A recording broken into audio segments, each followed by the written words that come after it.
wonderful. With that, I would like to turn this over to Dr. Anand Chakalingam. Dr. Chakalingam? Good morning to friends in the US. Good evening to friends in India. It's a pleasure to meet you all through OSHER with our Heartful Living series. We've done this now for 5 years or longer, and this is the first time we are doing it as part of a MU learning program. So it's a pleasure to bring our cardiac wellness group clinics to MU's academic curriculum. So let me go ahead and start sharing my screen and we'll get started. Do you see the full screen, Jennifer? Not yet. You have to click that second button, the share button. Wait a sec. Oh, yeah. Now we can see all your slides if you put it in presentation mode. Fantastic. Looks great. Hi, everyone.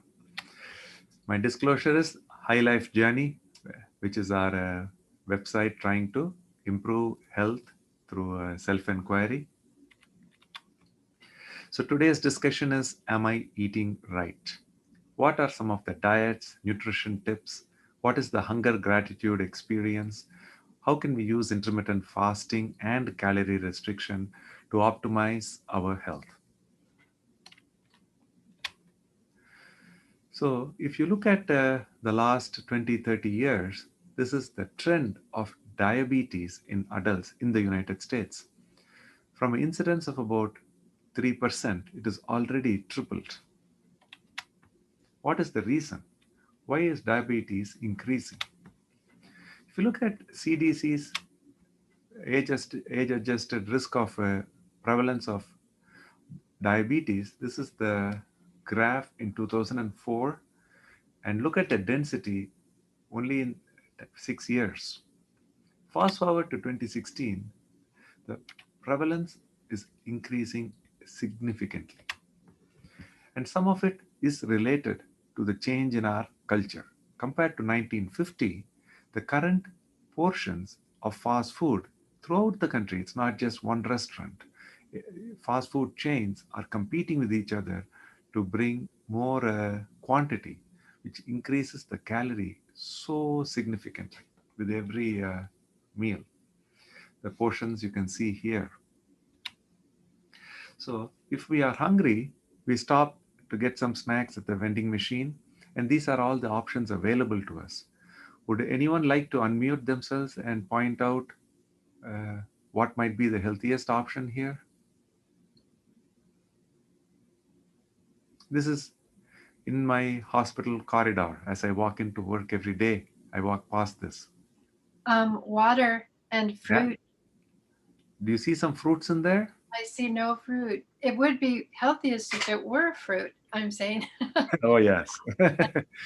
So the reality is I've never stopped to pick up anything here. I don't even pick up water here because I feel we are adding plastic to the world. So for our individual health, really, it's hard to find healthy options wherever we go. That is what this message is. The requirement for an average woman is 2000 and for men is 2500 calories when they lead a normal, reasonably active physical life. Compared to what it was in 1960, already in 1960 we were consuming 2800 calories. But fast forward to the present era, we are consuming 25% more, nearly 3600 to 4000 calories every day. Are we working that much more than our parents did? The reality is we are actually physically exerting ourselves probably lesser than prior generations because more and more of our life is automated. So why are we eating more? That is the real question. So this is the prevalence of obesity. As I showed you the graph for diabetes, now I'm showing you obesity.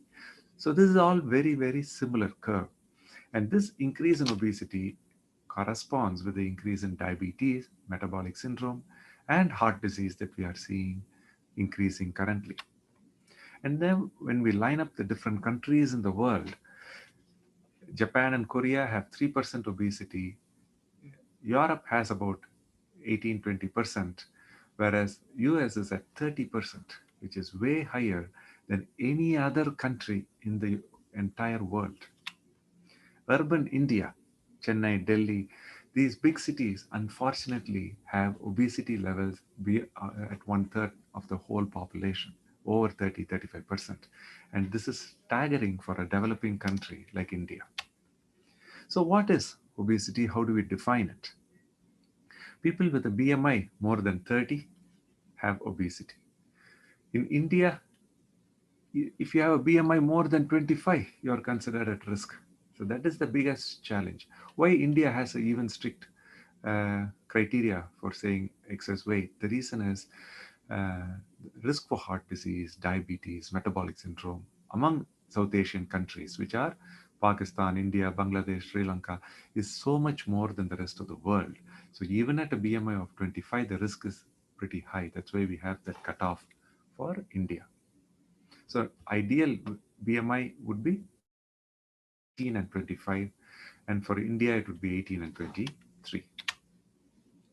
So that translates even better than BMI is waist circumference. For most of the world, anything more than 40 inches in men and 35 inches in women is unhealthy. For India, men more than 35 and women more than 31 inches waist circumference are at risk for heart trouble. And when you look at body fat percentage, this is the most, I would say, precise way of looking at fat in the body. And this is better than BMI, and I would say better than even waist circumference in some ways. For athletes, Roger Federer, Novak Djokovic, people who compete, their body fat percentage is at about 10%. Even women, they are closer to 16-18%. But the fitness range for men is at about 15%. And for women, it's closer to 20%. But it's very fine and healthy to have a fat percentage of 20 for men and closer to 30 for women. All this is okay. So where does BMI of 27, 30, 35 come? All of that comes below here.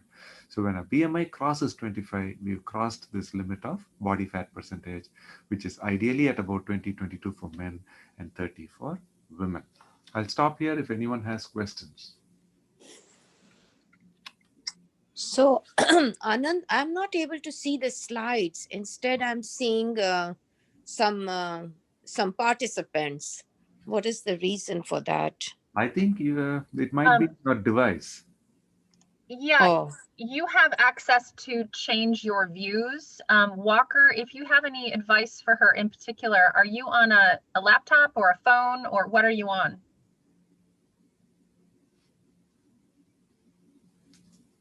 Okay, yeah, there are different options for viewing, so hopefully people are doing well with that.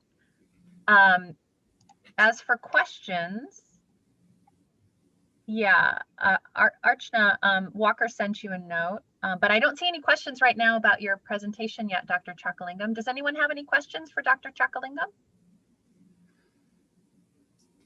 Okay, let's keep going. Okay. so as far as how to see the slides, could you just walk me? Do I change the background? Virtual background, maybe? No, not that. I don't know. You are on an iPhone, is that correct? Yes.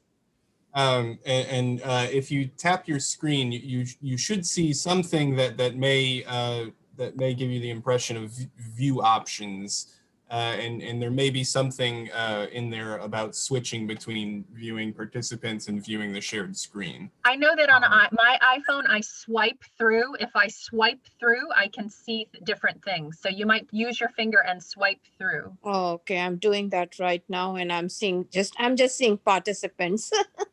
It's usually the far left one. I hope you can work that out. Thank you. Dr. Chakalingam, do you want to continue with your presentation? Sure. Thank you. So when we look at the ideal BMI, we are at 18 to 25. So there are some studies, people say being overweight is protective for certain conditions, even heart disease. there may be some protection for heart failure, there may be some protection, but when you actually go in and look at the data, our safest bet to have maximum longevity, health, and reduced risk for heart trouble, actually cancer, even dementia, comes when we are able to work in a healthy way towards getting to an ideal BMI, which is roughly around 20 to 22. So the question is, I'm posing for us, can I change my I can change my habits if needed. How many of us feel we can do that? How many say they've not tried it or they can't?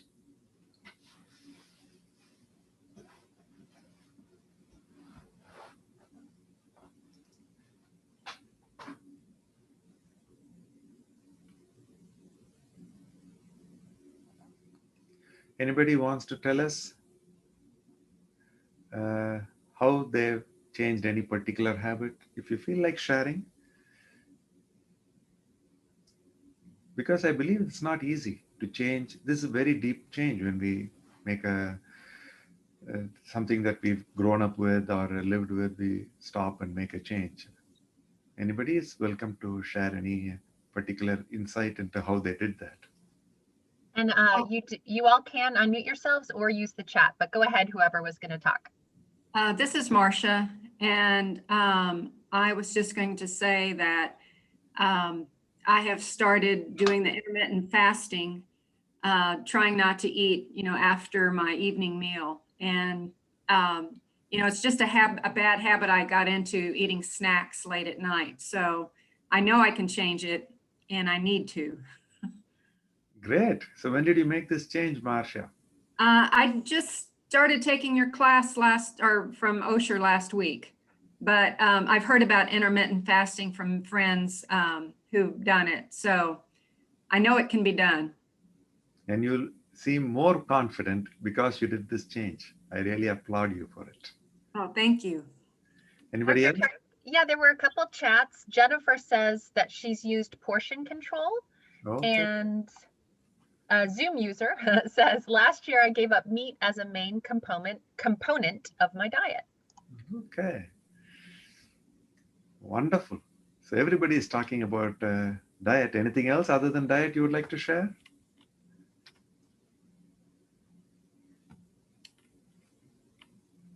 There are no more chats at this moment. So this vehicle is trying to go from, say, Columbia, Missouri to St. Louis. It has some fuel in it, right? Without fuel, it cannot reach St. Louis, however fancy the vehicle is. But having this much fuel, do you think is going to help us get to St. Louis faster? Unlikely, right? So fuel is not the equivalent of performance. So we evolved with extreme harsh natural conditions. We are alive today because our ancestors had to fight for food, shelter, just to be alive against predators. They had to walk or run for altogether 10 miles every day. Fast forward to where we are in the last few decades.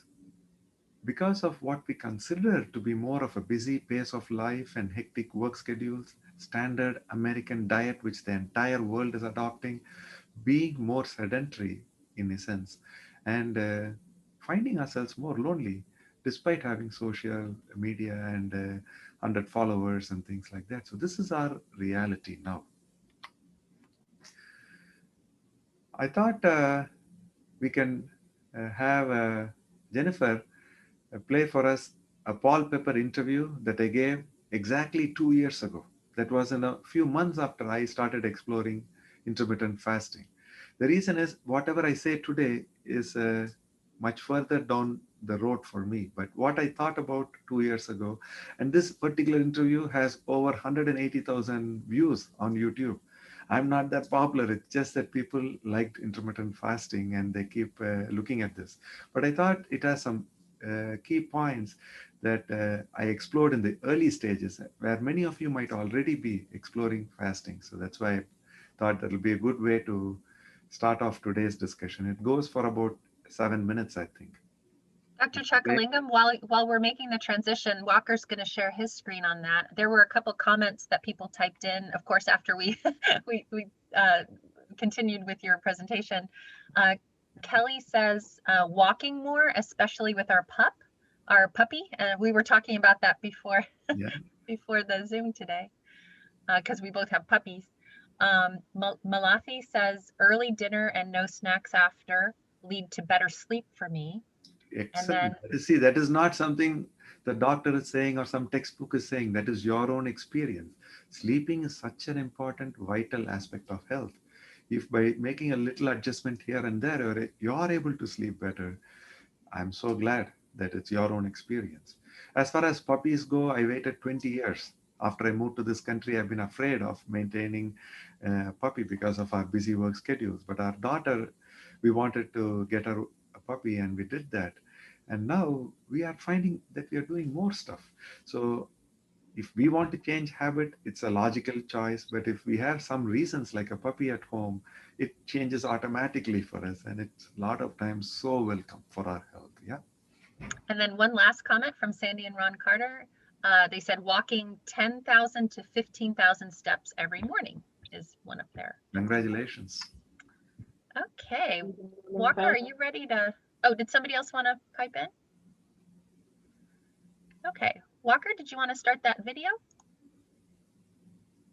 Yep, will do.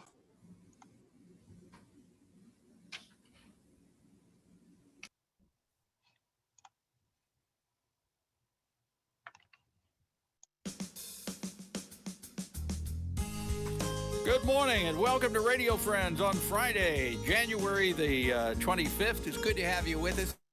We have a wonderful doctor with us today, Anand Chakalingam. Good to have you here. Pleasure is as usual mine, Paul. Yes, MU Healthcare, and you're a cardiologist. We have talked many times about how to keep our ticker running in good health. And I know you have told me 3 or 4 times, smile, how many times an hour? How many times? 20 times an hour. Smile 20 times an hour. So I got 5 or 6 of them in there right now. But you know, it's true.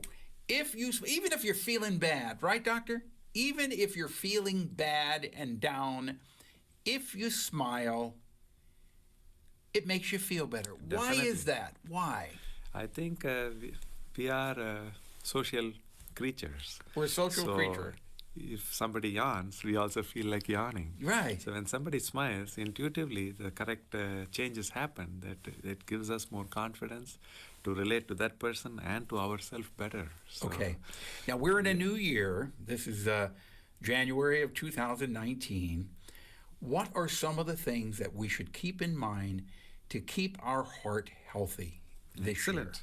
So every time I come here, I bring something new to the table. Yeah. So today I thought I'll bring a simple thing to think about. One of the best diets that will keep us healthy, feeling younger, more confident. Do you want to hear about it? Yes, I do. It's a diet which I would say is no diet. No diet. So what I'm talking about is when I went to the dentist 10 years ago, I asked, Doc, I don't enjoy brushing my teeth. Is it a must that I should brush twice a day, every day? The dentist said, no, you don't have to brush on days that you don't eat. So the dentist told you on days you don't eat, you don't have to brush. But I didn't take up the challenge for 10 years. So now, in the last 6 months, what I'm doing is intermittent fasting. You're doing what? Intermittent fasting. Intermittent fasting. And what it is any period beyond 12 hours that we don't get any calorie intake, we can safely say we are fasting. So many of us, if we have dinner at 6 p.m. and don't eat anything until 6 a.m. the next day, we're fasting. We're fasting for 12 hours. Well, isn't that what breakfast means, breaking the fast? Exactly. That's why breakfast is called breakfast, because you don't eat all night long.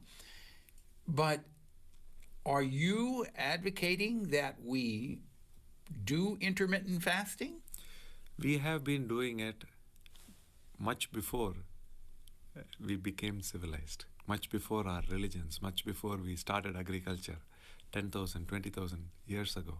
We've been doing this as part of nature throughout our existence. You can say for millions of years. The reason is that there is a difference between starving and fasting. Starving is seeking food, going after it, but not succeeding. So we Right. are still anxious, waiting, hoping the next meal will come after the drought or after the famine or after the flooding or whatever challenges that our natural world threw at us throughout our history. But now, this fasting is slightly different. The food is right there on the table. We may be even helping cook it, but we are not eating it and we are putting it away for 2 more hours, 4 more hours, 6 more hours. Today, for instance, I'm trying to stay without food all day until maybe 7 p.m.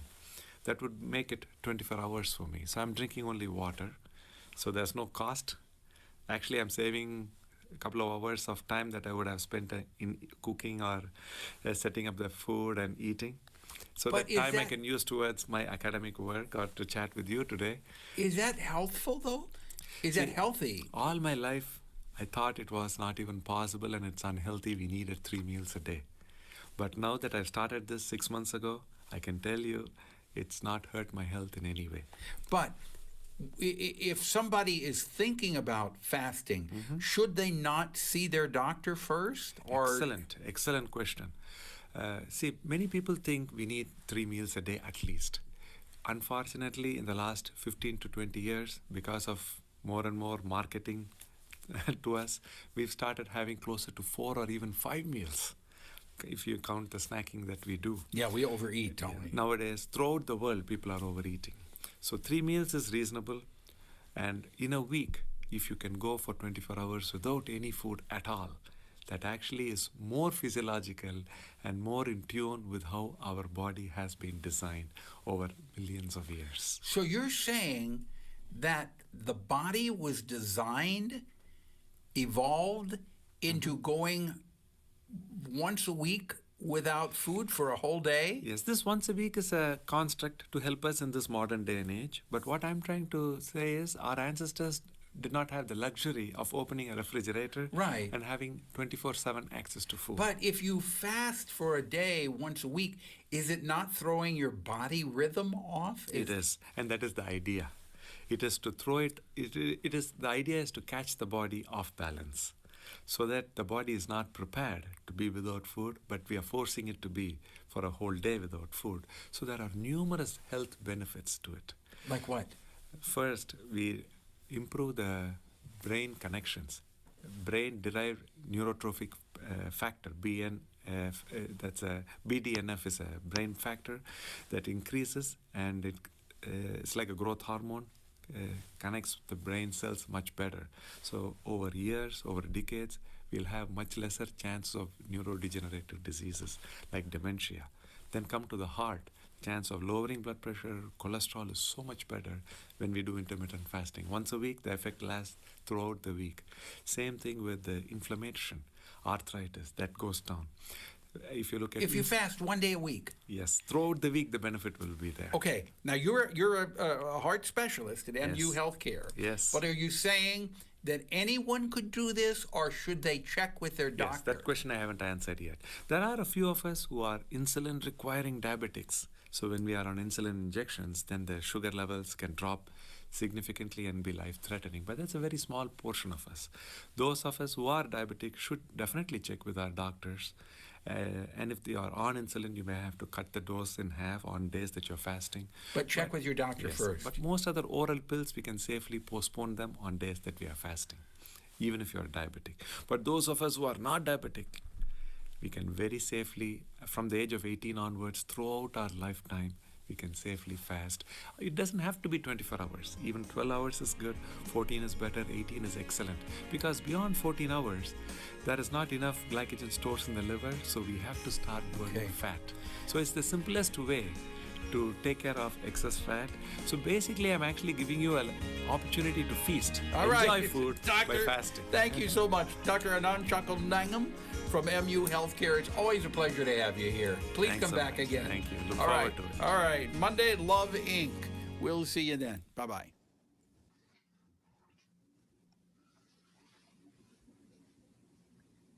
Fantastic. We did have a chat come in. Would you like me to read it? Sure.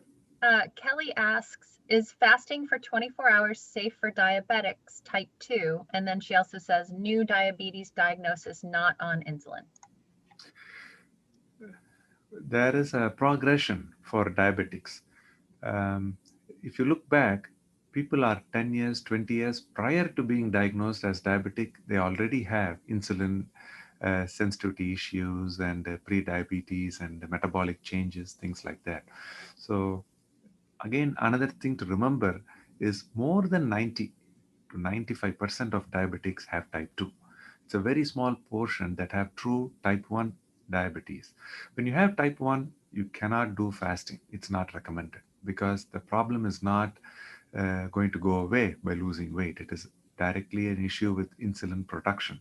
Whereas the majority, more than 90% of diabetics have type 2, and that really responds amazingly well to diet and exercise. When we say exercise, walking will burn calories. Building muscle with resistance training actually makes us so much more insulin sensitive. And third thing, when you try fasting and other things, there's a real chance lifestyle may prevent diabetes that we have known now for 20 years. From our own Heartful living experience in the last 5 years, we have seen a majority of diabetic patients are not needing any treatment at all. No insulin, no more oral agents, and they are doing so well with no treatment for their diabetes once they adopt the hunger gratitude combination. It's not just intermittent fasting.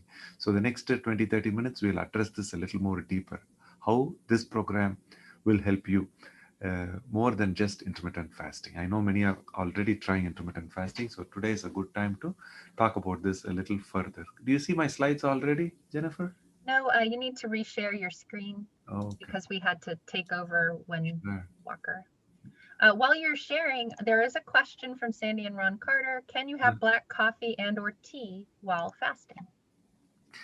The word fast means 0 calories. So it starts from the minute we come off a meal. Say today morning at 7 o'clock, I finish my breakfast. So 7:01, my fast starts.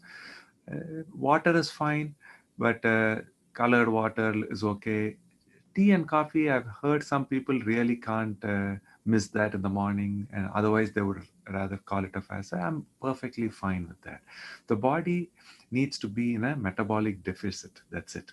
So if we keep snacking, it beats the purpose. If we have drinks, that beats the purpose. But a little bit of tea, little bit of coffee, I think is okay.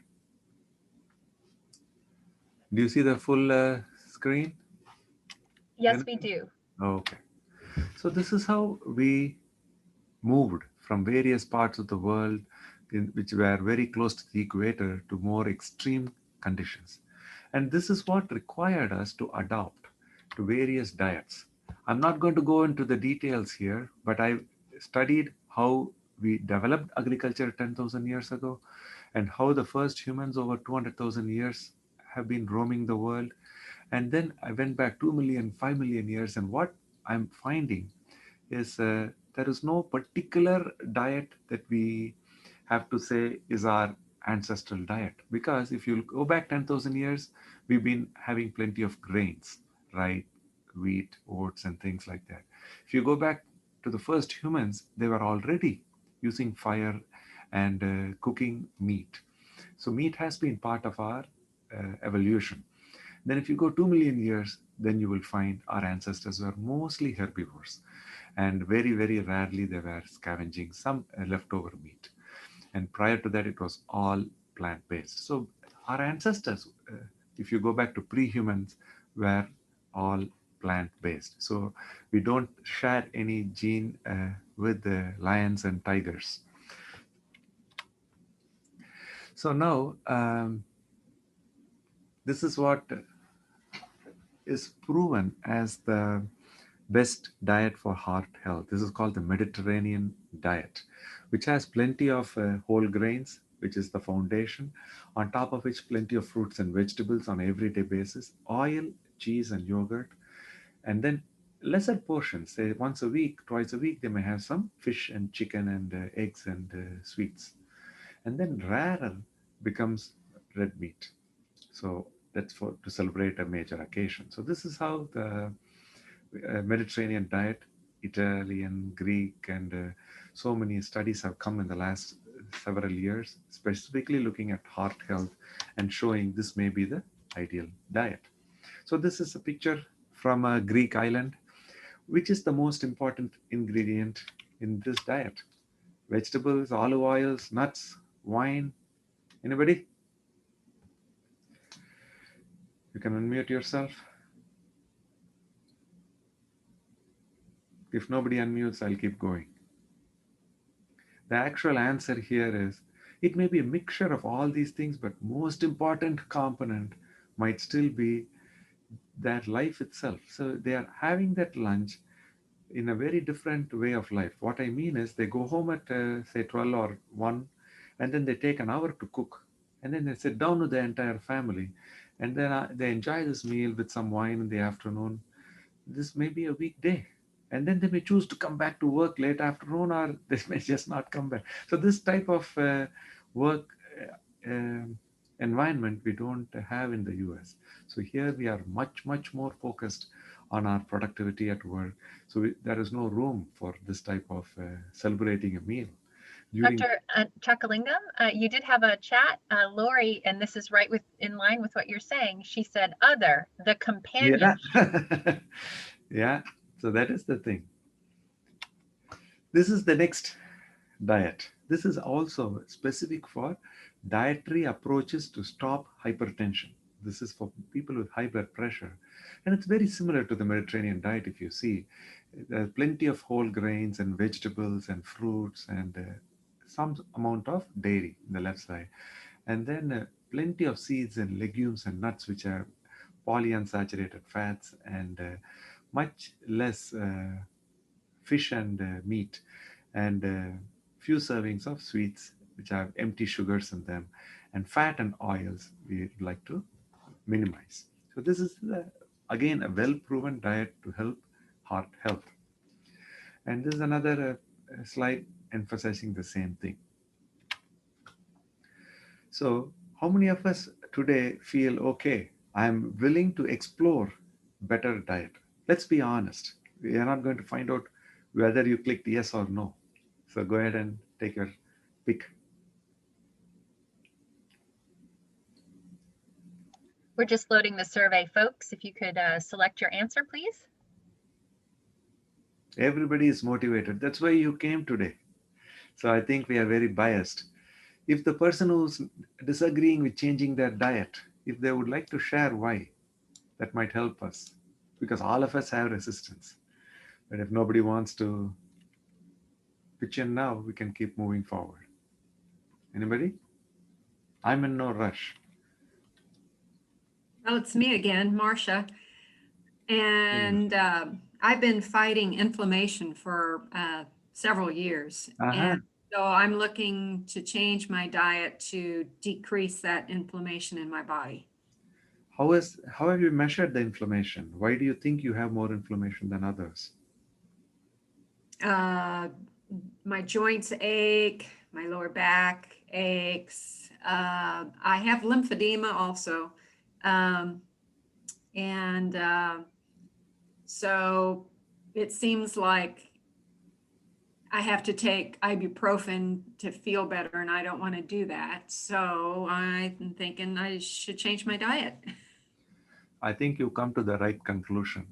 In my 20s and 30s, I loved tennis, but I could play only 2 times, 3 times in a week, because the body on these cement courts, it just needs more time to recover. If I play more, then I just can't come to work.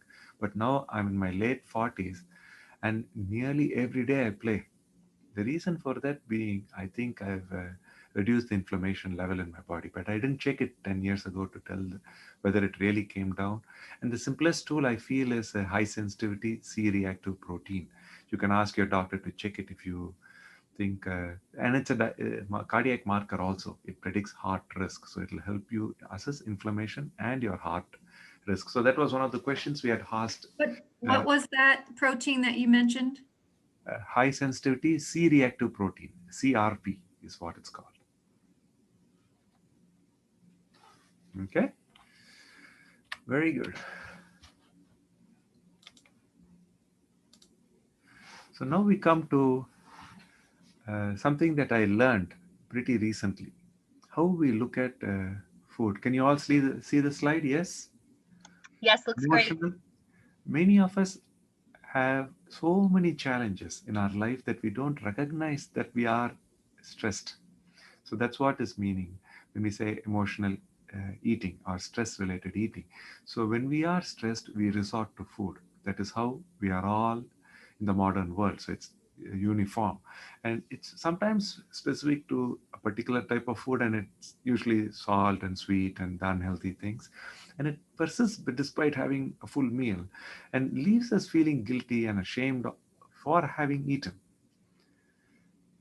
I'm sure many of us can relate to that stress related eating. All my life, being born in a family of both parents being doctors, until my 45th year, I had eaten out of habit. What I mean by this is to go to school, to study, to be a doctor, and to work and take care of our busy schedules. Food cannot disturb us. It's more of something we just need to get done. It's like fueling the car. It's not anything fun. We just do it so that we can keep going in the car. So that's how I looked at the eating habit itself. I enjoyed food all my life, but I didn't take enough time for it. So what I mean is 8 a.m., 12 noon, and 7 p.m. every day for 45 years of my life, I would eat. And really, I can't think of any time that I really skipped a meal. So that's how emotional eating is, and then habitual eating. And now, in the last 2.5 years, what I do is eat only when I'm hungry. So that is a commitment I made to myself once I found out that the body needs lesser food than I was giving it. Until this point, 45 years of my life, I was eating, enjoying food as much as I could without getting unhealthy. In the last 2 to 3 years, what I'm doing is eating as little food as I can that would allow me to continue everything I want to do. I still want to work full time as a doctor.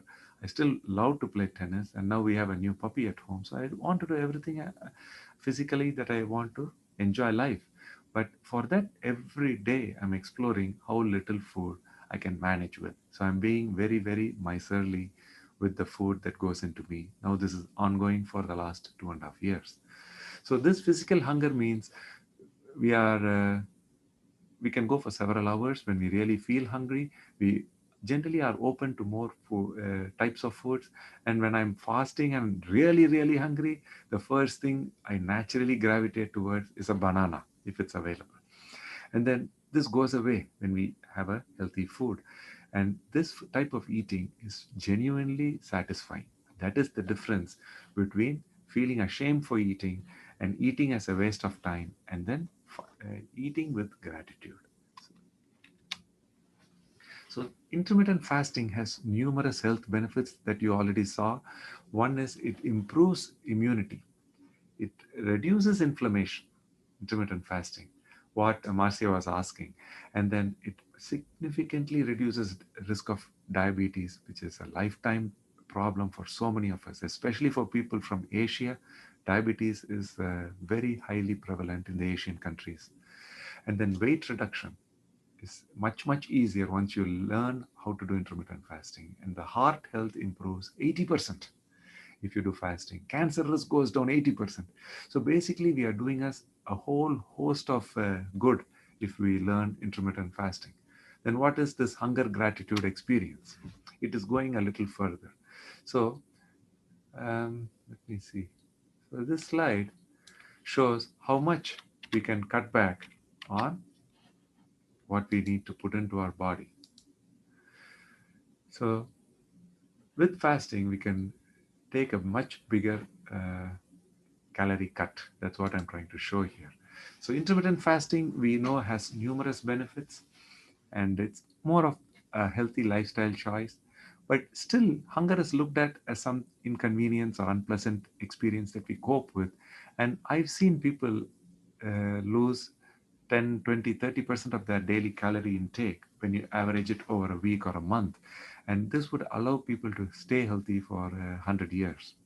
But then this hunger gratitude, I think, does not even come in the same category of diets. This is a meditative program where not only we can gain the physical health benefits, but the true deeper level benefit comes from working on the mind. It helps us to become more creative, sleep better, like somebody mentioned, and then improved mood, resilience towards whatever challenges get thrown at us. 2020 coronavirus is a big challenge for everybody. Nobody trained how to deal with coronavirus. And then we can genuinely be more happy, compassionate, connected, and confident with more optimism. So, this is the real benefit of this hunger gratitude meditative program.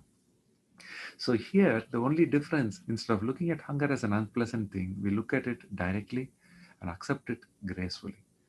Here, once people do this, it is stunning, I would say, to see so many heart patients, despite their challenges, losing 10, 20, 30, 40, 50% calorie restriction, 70% calorie restriction, and they're maintaining it for days, weeks, months, now years. And this, I don't think, is described in the literature. So now I'm starting to collect all this data so that I can publish this and tell them this is beyond intermittent fasting. Recognize the value of you trusting yourself. That's what this comes down to, and building that depth of gratitude. And this allows us to feel alive today. That is more important than reaching our 100th birthday. So, this is what is the benefits of the meditative experience.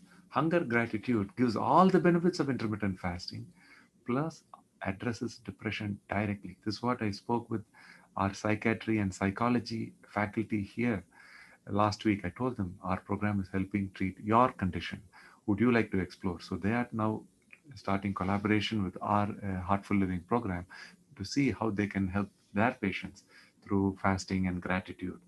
And same thing with anxiety, building confidence and resilience. And this is something I did not expect, but this is what is happening. I have patients who have been in challenging relationships with their work, with their personal life, even with their wife. A patient who was married for 40 years, now in the last 2 to 3 years, is finding the same marriage is so beautiful in his 70s. So that is I wouldn't say it's a side effect. I would say it is the real, true, holistic effect of this meditative program. Changes who we are and changes how we view our world. So that is what is the request, this smile. So that is where we start. Smile 20 times every hour. Find a reason. If you don't have a reason, just smile still. Children, smile 30 to 40 times every hour. So even when I ask for 20 smiles, it's still only half of what we did growing up. And then we are able to address heart health and then the risk for metabolic problems and obesity and things like that. This is again a pretty busy slide, but this is from the most recent cardiology publication. In the red, it is categorizing all the foods that increase inflammation, since we are talking about inflammation. And then this is including red meat, processed meat, organ meat, sugar added foods, sweetened beverages, which is most drinks in the world except water. And then there are some other stuff. These are the main things. What about food that if we eat, we are reducing the baseline inflammation? That is green leafy vegetables, yellow vegetables, whole grains, fruits, tea, coffee, and some wine. So this is what the most recent evidence is, and these are the risk factors: cholesterol and inflammatory markers. This is the one, high sensitivity C-reactive protein, that I was asking you to check with your next blood test. This is a busy slide. This just shows the overall inflammation as the risk goes up. The heart disease risk goes up to nearly 70%. So by choosing what we put in our body today, tomorrow, every day, if we can really like what we are putting in our body, over weeks, over months, we are able to reduce the inflammation and reduce arthritis, reduce body aches, and much more importantly, our risk for down the road heart attacks and diabetes, things like that, which take life. And This is again looking at fats. People say, oh, this oil is okay, that oil is okay. The reality is most oils have trans fats, saturated fats, and they are unhealthy. Monounsaturated and polyunsaturated fats actually are anti-inflammatory and reduce our risk of death. So what are the healthy fats? This is one. Any nut, probably walnut is the most studied, and it is really good if we can take 50 grams of walnuts, just a handful. For taking it for 2 years, it's published in a huge cardiology journal saying it reduces heart attack risk. And then this is the most fruits and vegetables don't have much fat, but this avocado has plenty of healthy poly and monounsaturated fat that is heart healthy. And we need good calories from fat also. And this is the best way to have it to help your health. We are seeing two monkeys here. I would like someone to unmute themselves. It's the same monkey's front and side profile that you're seeing. So which monkey is younger? Anybody? The monkey on the left or the monkey on the right? Somebody has to unmute.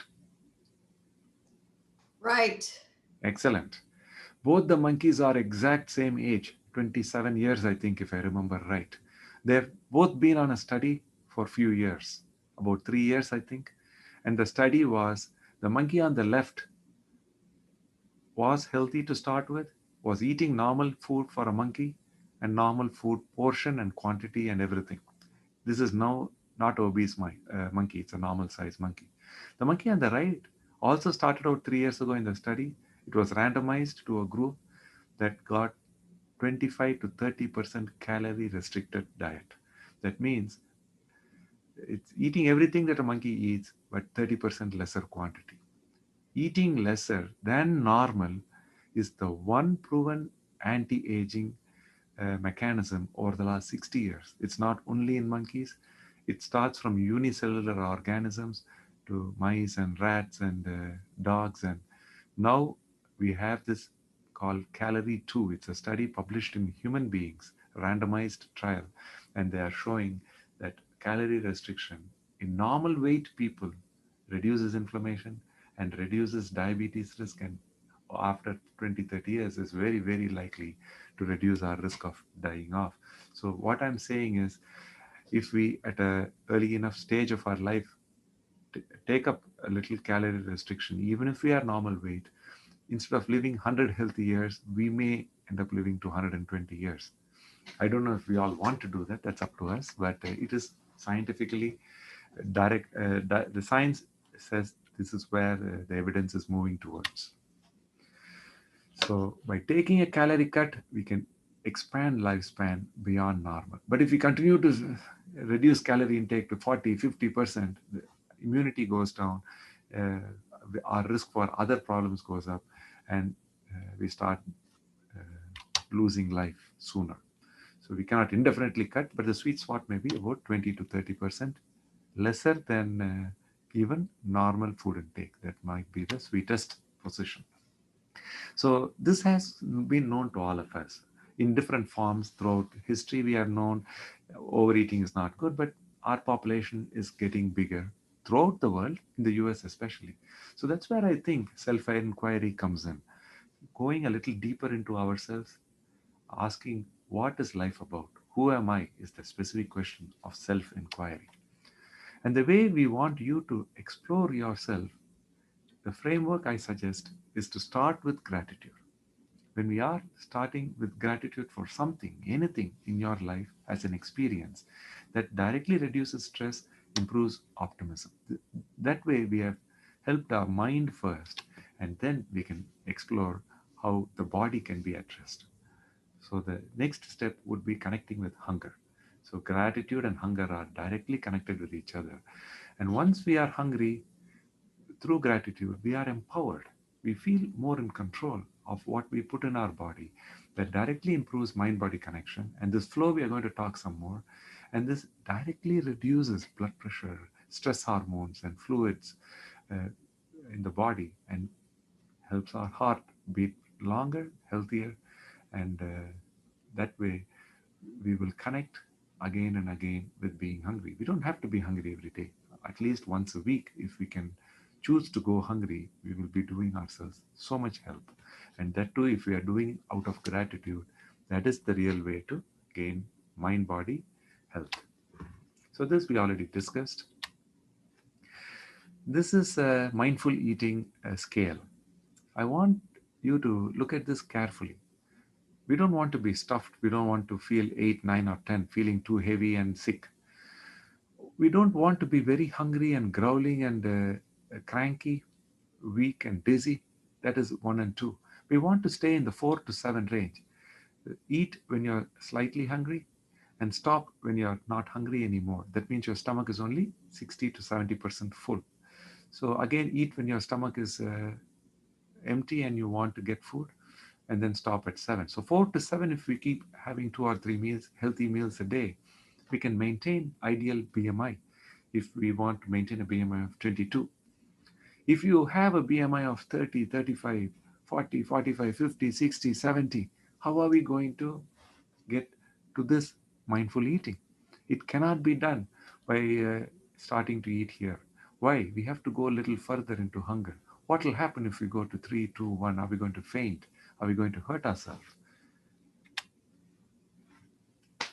I have tried intermittent fasting for better health. How many of you wish to say that today? Last time, I think less than 50% answered yes to the same question. Walker, would you? Great, thank you. Dr. Chakalingam, while people are answering that, we had a couple chats. May I share them with you? Please. Archana says turmeric and ginger may help with inflammation. Yes. And Mark says, can we get a copy of the DASH diet pyramid? It is not in the Seeking Hunger book.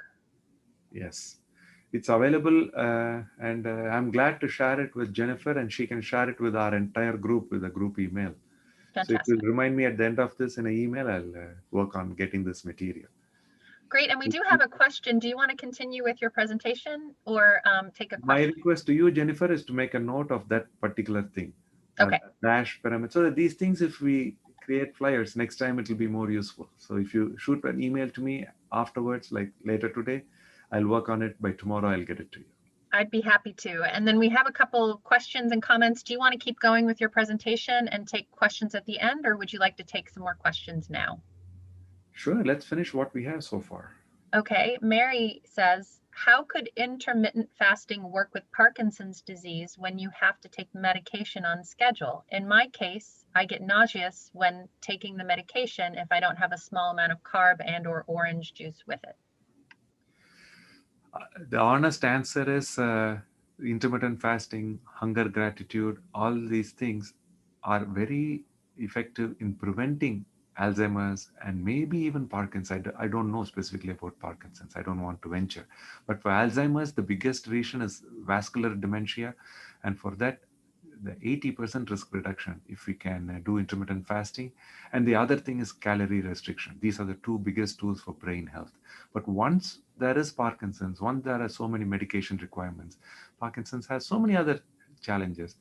I would suggest that you first find the 20 smiles and then find that gratitude every day, connect with it, and then gradually explore this. Don't jump to 24-hour fasting. Slowly see how you can stay a little hungry, and also explore where your BMI is. If your BMI is already 22, 24, you may not have much room to do intermittent fasting. If you fast 1 day in a week, the other 6 days you may have to take more calories voluntarily just to maintain your weight, because intermittent fasting is still great for normal weight people, but we don't want you to lose muscle strength by fasting. So all this balance we have to keep constantly finding. Again, the best way is to first know what your goals are and then work with your physician. And I'm happy to help you too, one-on-one. But Parkinson's is a big challenge. I would not expect intermittent fasting to cure Parkinson's, but for other medical issues and heart health, it might be slowly something you could explore. There was a question earlier that I did not address. Is it safe for diabetics to fast? We said type 1 diabetics should not fast. Like that, people with the cirrhosis, liver failure should not fast. And people with eating disorders, there's probably going to make life more challenging. People who undereat or overeat and have a eating disorder, for them, we don't recommend fasting. And what else? Yeah, and people who are already malnourished, we don't want to try fasting. We have to get more calories in them. Okay, if the BMI is less than 18, we first need to get you to 21, 22 by eating food, which will get your BMI there, but by working out and exercising and weight training, the muscles will grow. So that's how we can get the weight higher. And then we can, once we ideally get the weight, then we can explore fasting. Okay, just a couple more. Jennifer asks, how is intermittent fasting different from long-term fasting? Okay. Long-term fasting is going for more than 2 days, 3 days, 5 days, 10 days, 15 days. They say even thin, healthy people can go for several weeks without food. So all that comes under the continuous fasting. And none of that is recommended for any medical purpose. I know of some religious traditions in my part of the world where people go for about 5 days, 7 days without food. So religions have done this once a year. So I don't have the evidence scientifically to say it is helpful, but up to 24 hours, maybe 36 hours is really beneficial. From animal studies and from some human experience, we know that. Beyond that, we don't have the science to support. Okay? Intermittent fasting goes up to, I would say, 24 hours. Beyond that, not recommended. Yeah, go ahead. Sorry, sometimes it's hard to know when to talk. Judith asks, regarding good fats, what about supplements such as fish oil and flaxseed oil? So the question is, should we supplement during fasting? If you look at once a week, 24-hour fasting, you may not need any supplements. Most people don't. But if you are also adopting a specific diet, I'm going to be plant-based, I'm going to be vegan, I'm going to avoid dairy, I'm going to avoid all meat, then B12 and other things become deficient. So as long as you don't put any calories in you and you need some medicines, you should be okay to fast with medicines. But as far as supplements, fasting itself doesn't need supplements. You should be fine as long as the other days you're eating a healthy, regular diet. Okay? Okay, Martha and Steve, it looks like Dr. Chakalingam already answered whether intermittent fasting is recommended for underweight people. I think you we addressed don't want that. Fasting. We need to get you to good weight first. The ideal weight being closer to 20 to 22 BMI, including people in India. Once you're there at about 20, 21, 22 BMI, then you could consider fasting all lifelong, once a week. But the other 6 days, you may still have to make sure you put in extra calories to keep up with your daily requirements. And then one last question for now, and then we can let you continue, from Donna. Will intermittent fasting curb cravings for savories? This, I think, is how our program works. So this is the core of how this hunger gratitude works. The gratitude gives us the strength to fast. Fasting gives us what I would say is a more deeper experience of gratitude itself. Once we are more confident, then once that energy is in you, the sugar, how much ever sugar is in the table, you won't crave. You'll naturally find that it is not needed for you to move forward. Your attention will be 10 or 20 times more intense on things that you want to pursue. That sugar, you don't have to give up. So the best way to give up cigarette is not by burning it or trashing it or doing something with it. The last pack of cigarettes should be on your desk as a memory of your past throughout life. You shouldn't have any craving for it. That is real success. That is the real freedom from the cigarette. Same thing, freedom from the sugar. Once you are that free from the sugar, then the ice cream will also taste so much better. The same ice cream you can have out of gratitude instead of feeling guilty for it. And that is what many of my patients are now doing. So the reason, no, if I keep on talking, then I'll not finish these slides. But thanks so much for asking that question. Did I answer it satisfactorily? Fasting magically helps you get rid of craving. So if I tell you any more of that magic, then it won't be magical anymore. So We do Yeah. have another question, but it sounds like, do you want to move on? no. I don't. Okay. I'm not in any hurry. I just don't Okay. want to sit on that one particular question and the 2 hours will disappear and then you'll cut us out. Yeah, well, listen, let's see. Sandra asks, should exercise be reduced on the day of fasting? Um, for the answer is very specific to Sandra. If she wants to, is she able to unmute herself, come on video, and we can discuss more. Otherwise, I can give a very generic answer, but the generic answer won't be appropriate for everybody. That's why I'm wondering how to answer the question. The question is, it's okay to exercise when you're fasting. That's a general answer. But it has to be generally learned. First, the smiling has to be learned. Then the gratitude has to be learned. Then 14 hours, 16 hours, 20 hours, 24 hours of fasting can be much more easier for the body to learn. After you learn that, the next step will be learning to exercise while fasting. So if you do it in this progression, it will only be fun, but it may take you a few weeks, few months. For me, it took 3 months in 2018 to learn fasting. Before that, I would enjoy walking in my neighborhood, but when I started fasting, the world will seem as if there's an earthquake, and I would feel like I'm going to just fall and trip as I was drunk. This was going on for a couple of months. Every week I fasted, I would feel that. So it's not easy to just take a walk around the neighborhood. Forget about me trying to bike or playing tennis. So it's a learning that we have to gradually incorporate with plenty of smiling and relaxation. Okay? But it can be Oh, done. And in the long run, the big picture, fasted exercise is really useful. Did someone want to pipe in here? yeah, this is Archana, and if I may just add that, I have been doing intermittent fasting, and I go to the gym and I'm in a fasted state and I have exercised and there's no problem at all.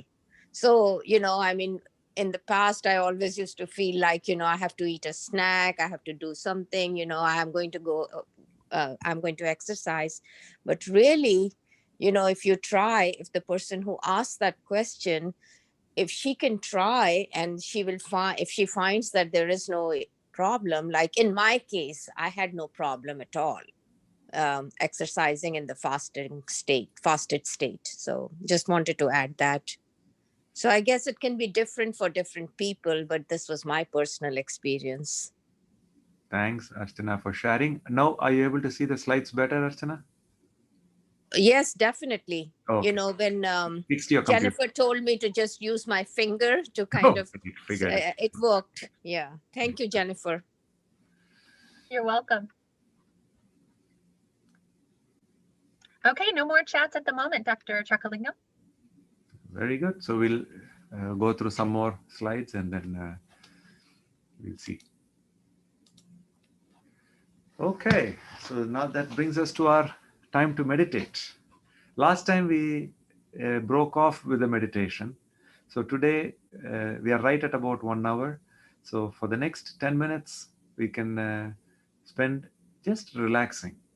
So I'll give you first half a minute, some mental cues that might help you get into a little bit of meditation. These cues I've been giving now for 5 years. And I'll start off with a story. There's a patient who I saw last week, and he started our Heartful Living in 2017. He lost so much weight and he's doing so well now. But now he's gradually adopting fasting just like I did in 2018. He comes to see me, so he learned it later. But when I asked him last week, what is the main thing in Heartful Living that you enjoy? He said, I still meditate the way you taught me in 2017. That's what I'm going to teach today. Just very basic sitting awareness with the breath. That's all I'm going to teach today. And he says, when I'm really busy, I do it for 30, 40 minutes. On a regular day, I do it for 20 minutes. So that is the real benefit of finding that it might work for us. Okay, that you will have to gradually explore it a little more over the next several days. My invitation is every day, spend at least 10 minutes, maybe twice a day if you can, till you come back next Monday morning.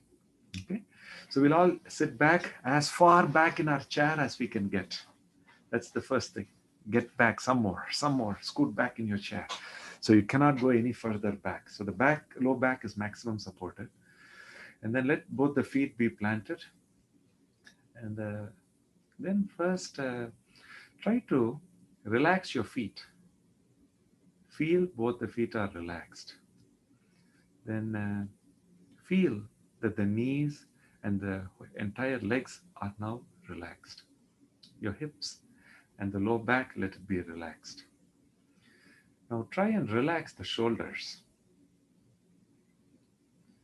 Then try to relax your face muscles. Slowly try to bring your attention to the breathing itself. You can focus on a mantra. You can say, oh, you can say anything if you wish to.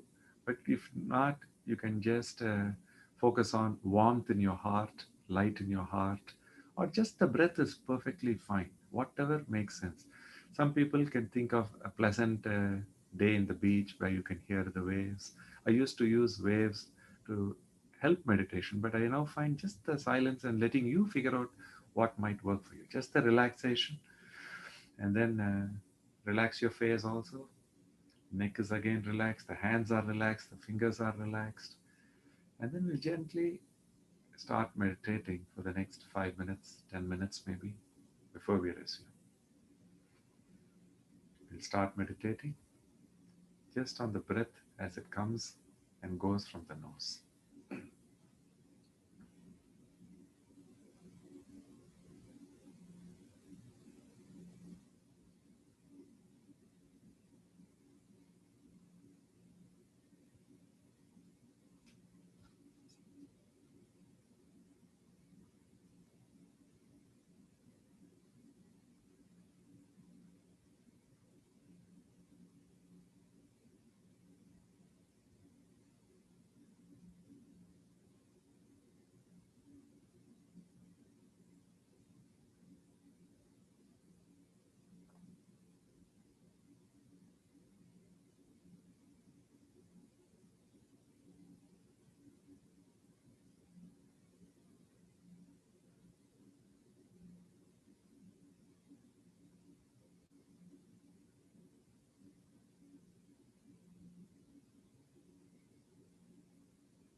Can we go ahead and continue? Try to warm your hands. And then once they are a little warm, you can just place it on your face. Make sure your hands are clean first, because we don't want to get the hands in our face in the COVID world. But just to uh, feel that connection with ourselves, that's something that makes it more, I would say, pleasant. So I thoroughly enjoyed this few minutes meditating with you. I hope you liked it too. We'll talk some more about some of these concepts. Anybody has any quick comments before we continue with the slides? Anybody who's first to meditation, who's never tried it before and who's tried it today? There are no chats at the moment, but you may type it in or unmute yourself and talk with Dr. Chakalingam. Any questions about meditation itself, what we just tried to do?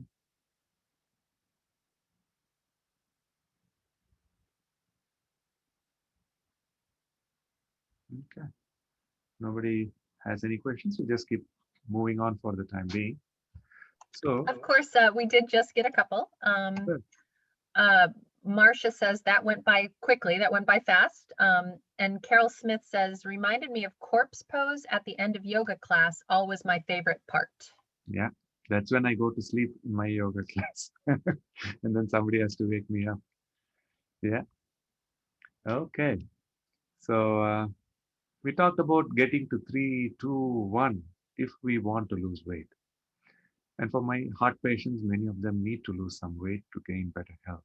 So we connect with that smile 20 times and then drinking plenty of water when you're hungry. What this tells the body is, my mind is relaxed and the body can also accept this hunger. That is what the message we are giving to ourselves when we smile and drink water. The water also has ability to switch us from glucose metabolism to fat metabolism. We don't want to get into too much detail, but water is really useful when we are fasting. And then this is the real mechanism: metabolic switching or natural ketosis. When this occurs, the hunger of 2 or 1 gradually resolves and we can resume our activities. When I am fasting from say 6 p.m. yesterday night, today around 12 o'clock, I may feel this hunger go up to 3, 2, sometimes even 1. But in the last year or two, it doesn't ever reach 1. It goes to only 3 or 2. And then when I drink some water, smile, or when I'm busy with my work, then body recognizes and then does this metabolic switching. So then it's gone into ketosis, which means it started to burn a different fuel to keep us going. And that fuel being the body fat. So this is a 59-year-old with heart failure and fast heartbeat and high blood pressure. At that age, she lost 60 pounds within 3 months just by our hunger and gratitude experience. At the end of a few months, she started feeling 7 years younger. This is a real story. And she is now off 7 of her 10 medicines and feeling so much more confident about herself. And this is her time over 2 years. And this is the weight, 131 kilograms down to about 105 kilograms, which is adding up to 25 kilos or 60 pounds. And all this weight dropped within few months. And more than dropping that weight, she has kept it off successfully. So this type of graph we can see after gastric bypass, but they are not feeling this pleasant in the process of losing weight. She didn't have any mental stress or emotional anxiety during this process of losing weight. And subsequently, she's actually feeling years younger. So this is the power of you first building your own confidence, and that gratitude will help you find that connection with yourself. Then you can adopt whatever level of fasting that you feel is healthy for you. This is a pilot who got back to his work after getting some stents, but it's a big challenge because he's a commercial pilot. For him to get back, it's not easy, his license and all that, but he did everything to get back. But the reason he shared this picture with future participants in our program is because he is now really living in the moment. He's feeling so much alive, doing the same job, which is flying planes. But he feels that this has transformed. This hunger gratitude has helped him.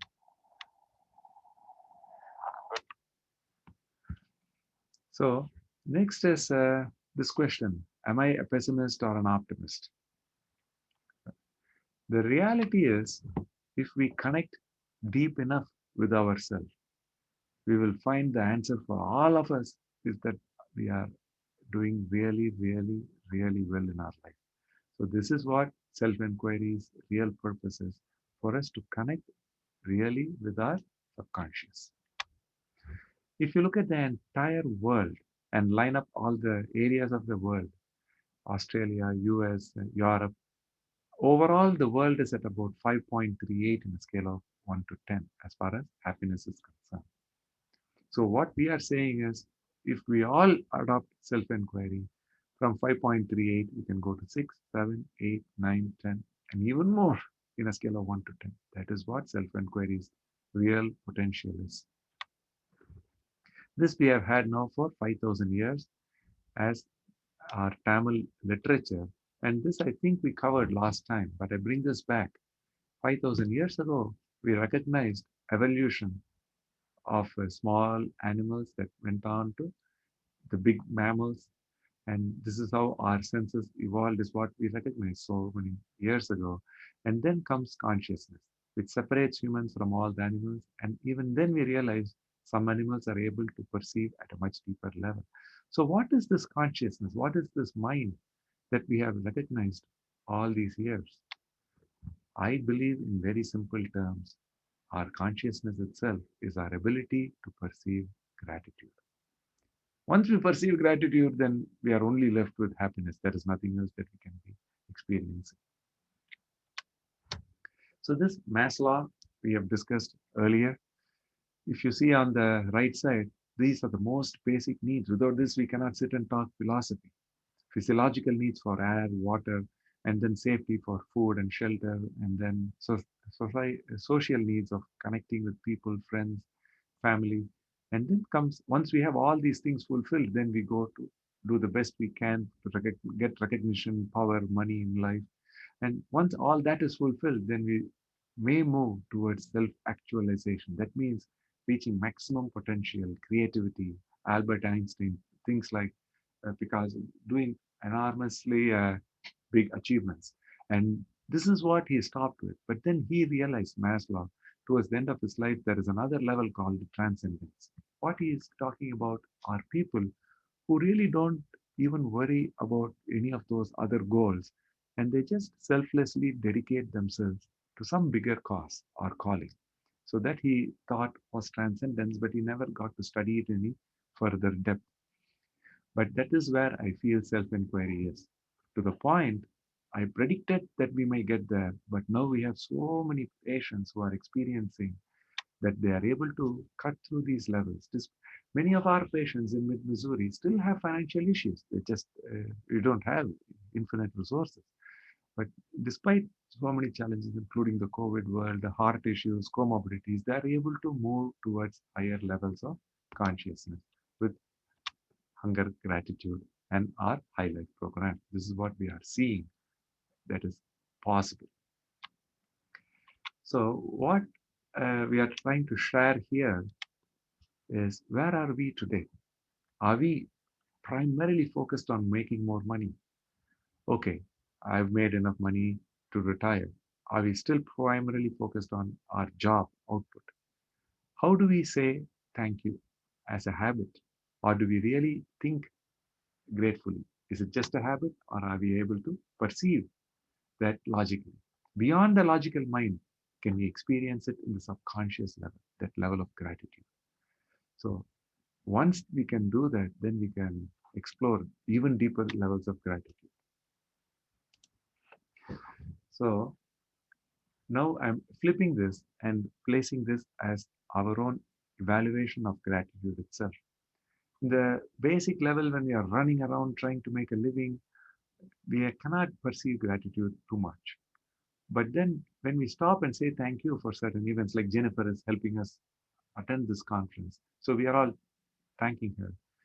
But beyond that, can we be grateful for bigger things like the circumstance of having the computer? If we had to go through this COVID pandemic only 20 years ago, we would not be this well connected. The internet has become so widely available that despite a pandemic, we feel that we are able to relate meaningfully with so many people all over the world. That is our true circumstance. Are we really able to perceive that logically? And then the people in our lives, are we able to truly experience gratitude when we wake up for our family, for our friends, for our pets, for anything that we can experience the gratitude? It's not just logically saying it as a word. And then final thing is being itself becomes gratitude. That is, life itself transforms into an expression of gratitude. So if you're thankful, that is great. If you're saying thank you to someone, that is very nice and polite.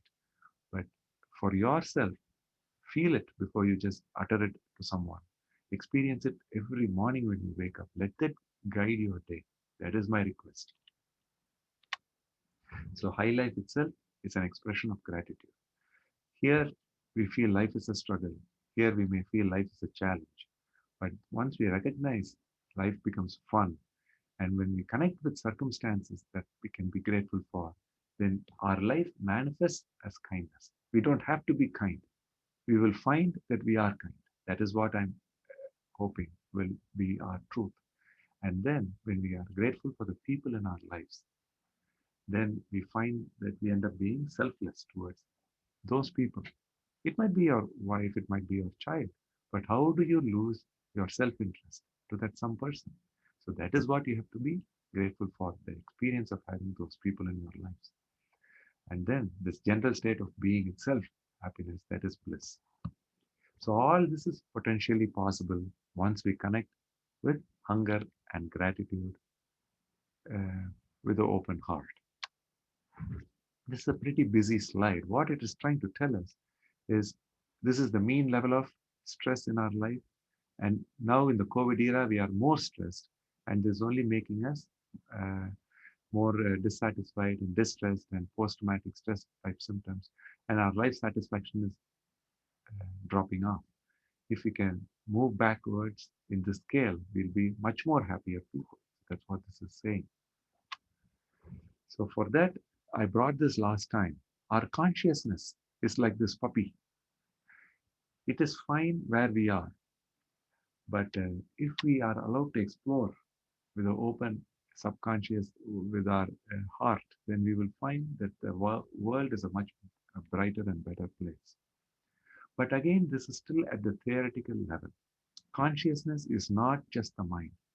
Consciousness is the body also. That is what I've recognized now in the last 2 years, because this is the lesson I've learned from my patients coming back to me and saying, Doc, your program works way better than you predicted and you called us on for it. So that I believe is because they are connecting with their body and their mind at a deeper level. And that is why I feel consciousness is not just the puppy, it's the movement of that experience, that movement and that experience of life is combined. So this is the patient. Another patient, you see that he has lost too much weight by not putting any food in him. For 50 days, he drank only water despite having all the heart problems. That is not what I bring this here for. But after that, it's been a year that he has persisted with a vegan, plant-based diet and does once a week intermittent fasting. That is what is keeping his heart healthy. It's actually got his heart healthier than before. Squeeze was only 40%. Now it's more than 60% his heart squeeze. He has no angina. He does not need that bypass that was scheduled for him 2 years ago. That's because he's able to adopt a healthy diet. He has given up that craving for sugar because he connected with that level of no food for such a long time, for 50 days. This is him at the VA hospital. Last few days, in the 45th day, he got admitted to the hospital because he could not even get up. Not only his fat, adipose tissue, he also lost a lot of muscle. So he could barely get out of the bed. So he ended up needing to be hospitalized. Even here, he refused IV fluids and sugar, glucose through the vein, but he got electrolytes through the vein for the next 5 days that he was in the hospital. What do you think his experience would be. Now, his fasting is crippling him. He's handicapped, needing to be hospitalized. Do you think his cup will be half full or half empty? Anybody?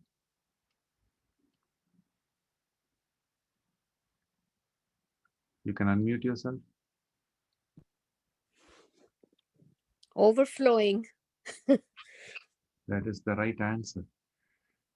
He is so happy. I went to Sam's Club and picked up this watermelon because the VA does not uh, gear itself towards plant-based diet. So this is after he started eating. After he started eating, he still needed to be in the hospital for a week because after such a long fast, this continuous fasting, refeeding can also cause irregular heartbeat and it can cause more problems.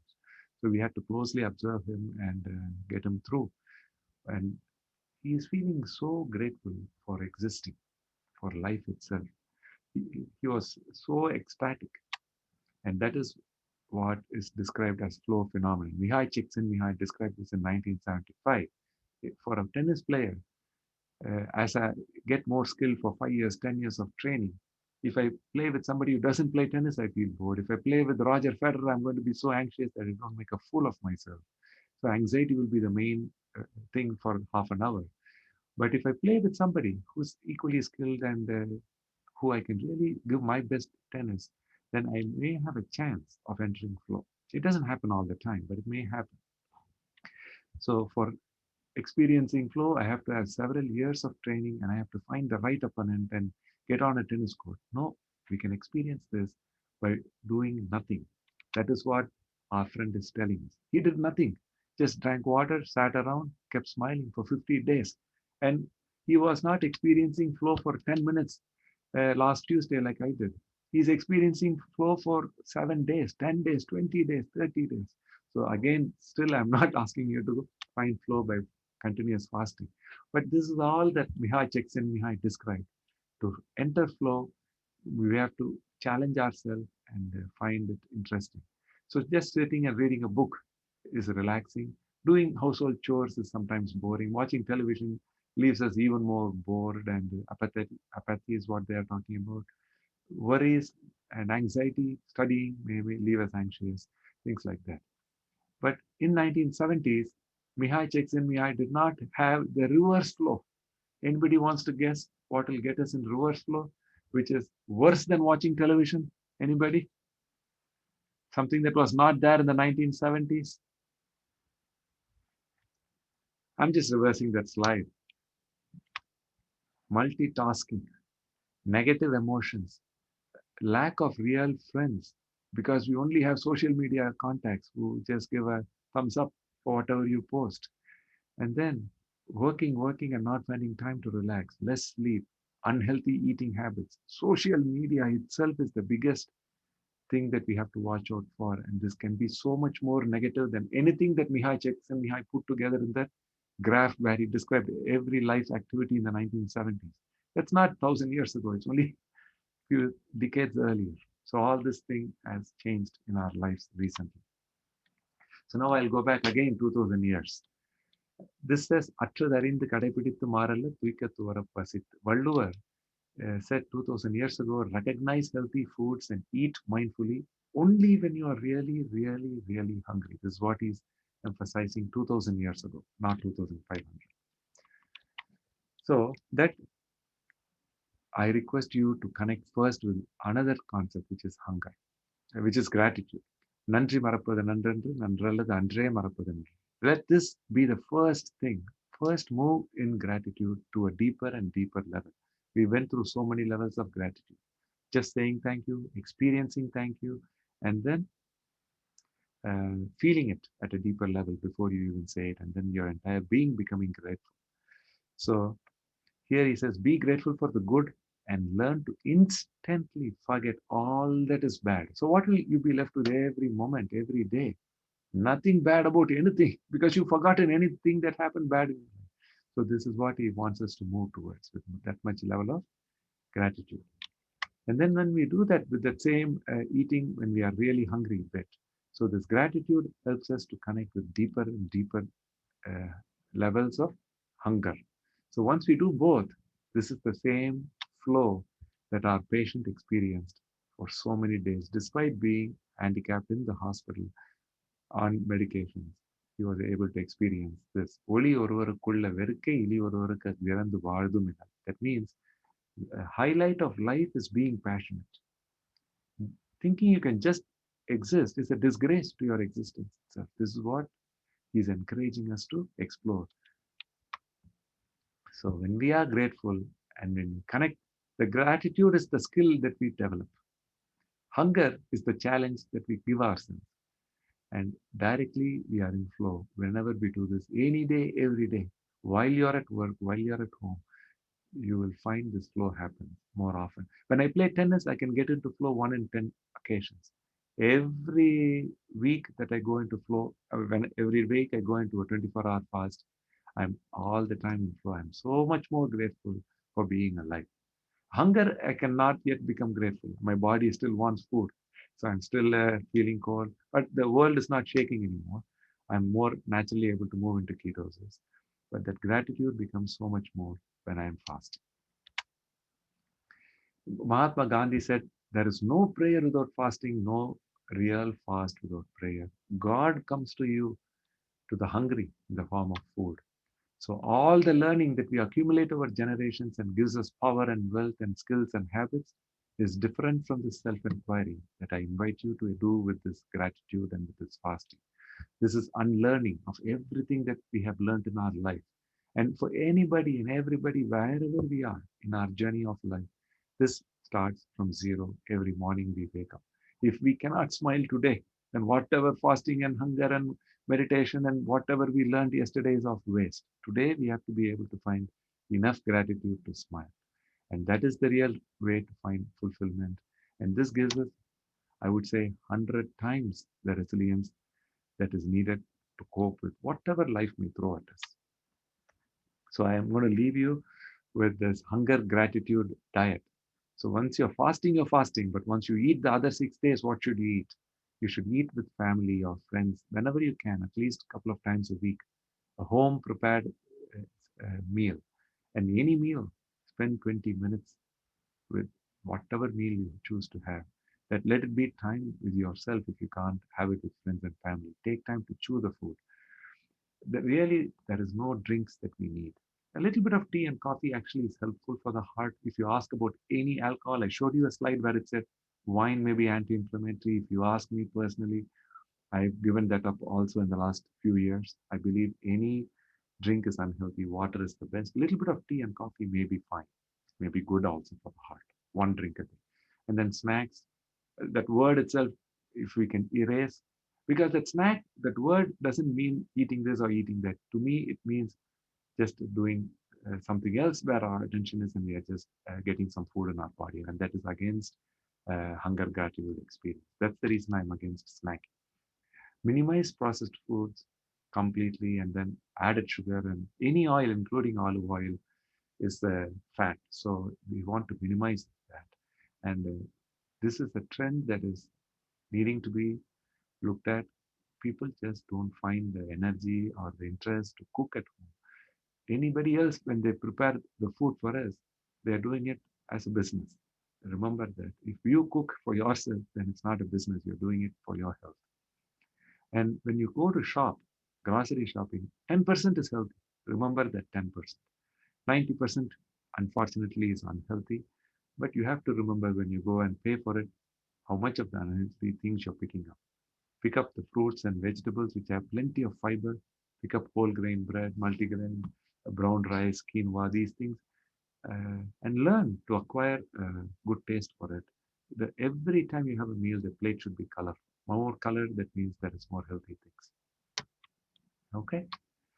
Remember to eat only when you're really hungry and eat with gratitude. Prayer to say that religions teach us, but this is more simply experiencing that gratitude. Whenever I'm fasting, that day, that dinner, whatever is at home, tastes so much better. Just the banana tastes so insanely good. So next Monday, we can practice with grapes. I don't know if some people have allergy to grapes. Usually I take the grapes from Sam's Club to the Friday sessions for the Heartful Living clinics on Fridays. But today I don't have to bring any grapes. If nobody does anything today, we can try that grape meditation today itself. But let's give some time for people to talk, and if they want to try that thing, we can try them. But otherwise, if we don't get to it today, next Monday at 9 o'clock, bring a few grapes, 3 grapes to our Heartful Living series. If you are grape allergic, bring some, or if you don't like grapes, bring some other small snack like walnuts or avocado or any other fruits or vegetables or something you bring to the table next time we come to our session. Remember to celebrate food. That is the real thing. So today we all tried meditating. So the question to you is, I've tried meditating before today. How many say yes? How many are going to say no? This type of meditating that we did today. If you've tried it in the past, yes or no. Please fill out the online survey and we'll show the results. Okay, for some people today was the first time. Does anyone from today's first attempt at meditation want to share what they felt, what challenges they had? Because that will help our whole group. That's the only reason. But if you don't feel like talking about it, we can keep moving along.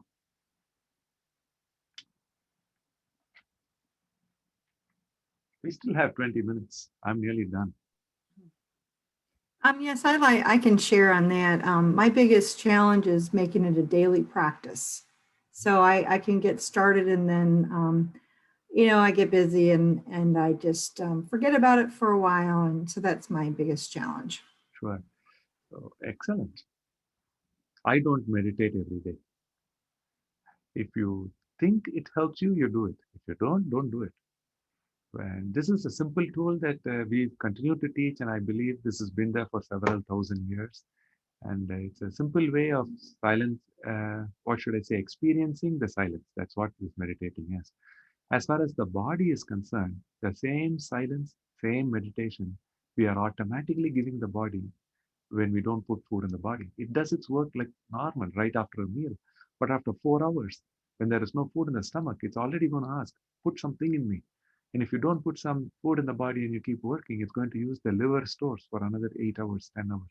So up to 12, 14 hours after a meal, we may be able to manage. After that, what do? We have no reserves. We have to go into the fat stores. We have to metabolically switch to natural ketosis and start burning fat. So I didn't do that for 45 years of my life. So I'm learning that even now. What I'm trying to say is fasting is silencing, it is meditating, and it is for the body. Just like meditating is for the mind, fasting is for the body. So we went and taught this. This picture is for all the principals of Columbia Public Schools. So I wanted to give them a taste of our program so that they can take it to their schools. And I'm happy to do it. And I continue to do it for several schools. Whenever they invite me, I make time out of my clinical work and I go do this. And then I come back to catch up. The reason is taking care of my 70-year-old patient is good. It is my job. But if I can inspire a kid to eat a little better food, if I can make a child enjoy a banana, then my success is there. And enjoying banana, I may succeed. But this generation, to tell them it's okay to drink water, they look at me as if I'm an alien. Water people don't like. Why? We've enjoyed, we've thrived on water for millions of years. Why only in the last 30 years, water is not something we want to desire to drink? It's because of marketing. That is what we have to recognize. So this is one of our cardiology fellows. He's going to practice in Arkansas in the next few months. But he started our program. He trusted me enough to try this. And this is what he's saying. After he's practiced it for some months, he started fasting once a week for 24 hours now. And he says it makes me more self-aware of what and how much I eat. And also makes me more thankful for being able to have food. So this is a doctor and his parents are doctors too. So finally he's finding food is not to be taken for granted just because his parents provided it and now he can afford it. Still we can find gratitude for the same food. This is another cardiology fellow and she is from Ethiopia. She is doing fellowship here. And what she says is she is from Orthodox Ethiopian religion where there is a lot of fasting. So we can go through this.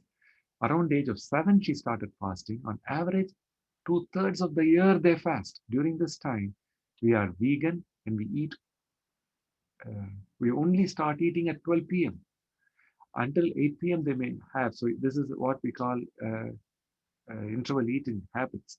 And then the time varies depending on age and health, work and preference.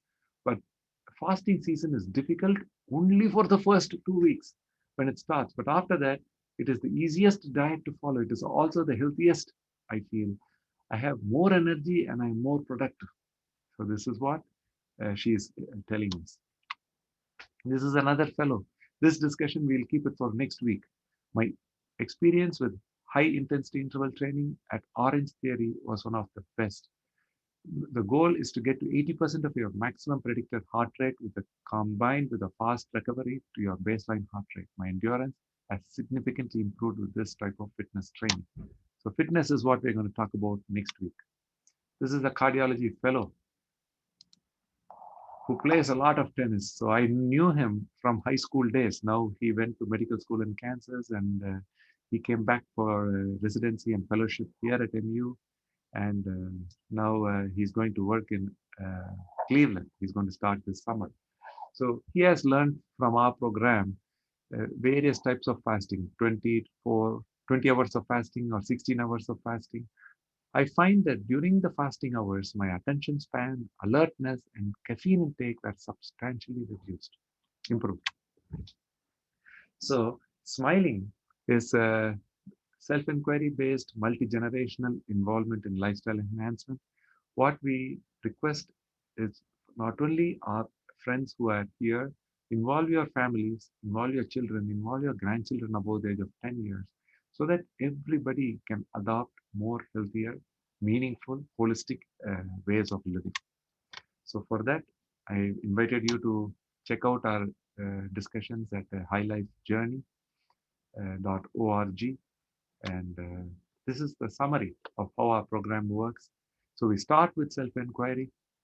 That self-inquiry, asking who we are and finding that gratitude for life directly elevates our consciousness and gives us meaning, gives us confidence, helps us sustain a much healthier diet and exercise, and that translates into better heart health and more resilience and optimism and confidence to cope with life. And that only continues once you find that connection with your deeper inner nature. So I don't know how many of you were here last time. So I'm just reminding you, this book we wrote only a few weeks ago and it's available on Kindle and as a paperback in the US. But in India, I guess the paperback is not yet available. And it's only a very short read, maybe an hour or two.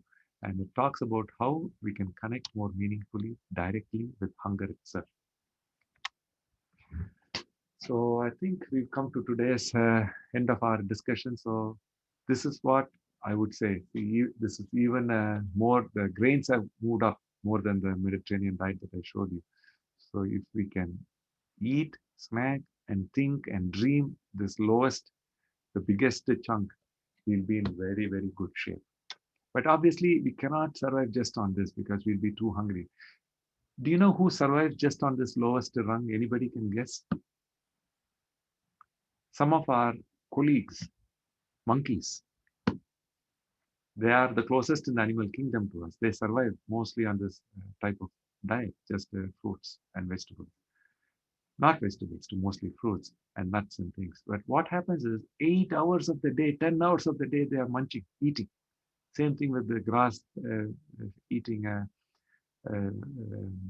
sheep and the cows and horses. 8 hours, 10 hours, 12 hours, they are feeding through the day. We just don't have that much time. That is why we need to move up, not because it is stylish or cultural. We need to have some grains so that we can focus on our work, and we can have avocado because it gives us good amount of fat that we can go through the day. Same thing with all the nuts and legumes. And that's how our food should really be designed. As far as the question of protein, there is enough protein in this picture. We do not need animal protein at all. Last 4 or 5 months, I've very comfortably been vegan for the most part, unless my wife doesn't cook anything special and I have to eat chicken or fish, which I do. At home, nobody eats red meat in our family. So that's the highest I go to. And then Again, dairy, I'm comfortable without it. So I have almond milk based um, cereal in the morning sometimes. So it's pretty straightforward to try, but I may be saying this after 2, 3 years of exploring intermittent fasting. So this is where in 20 years, the world is going to be. That is what it is predicted. The earlier, about 30, 50 years ago, smoking was considered very macho. Any movie star will be smoking, and everywhere people are smoking. Now, smoking is not considered very fashionable. You cannot even smoke in most public places anymore. Like that, meat eating is also declining throughout the world because people are waking up to better health. Even 50 years ago, average life expectancy was only 40, 50 years. Now it is 80, 90 years. It, that type of meat eating is not compatible with living to 100 years. That is what is the reality. And that is what the whole world is moving towards. So I'll stop here so that we'll have more time to answer any questions. I'm so glad Jennifer asked so many questions that the people posed so far. So I feel like it was interactive all along. But any tips, any suggestions, any questions, if you would like to unmute yourself, or if some people prefer to just ask it by typing, that's also fine. I'm here. I'm not gone at 11 o'clock. So if you have any questions, I can stay longer too. Sorry to interrupt. We do have some questions in chat. If you want to stop the share, then we can see each other a little better.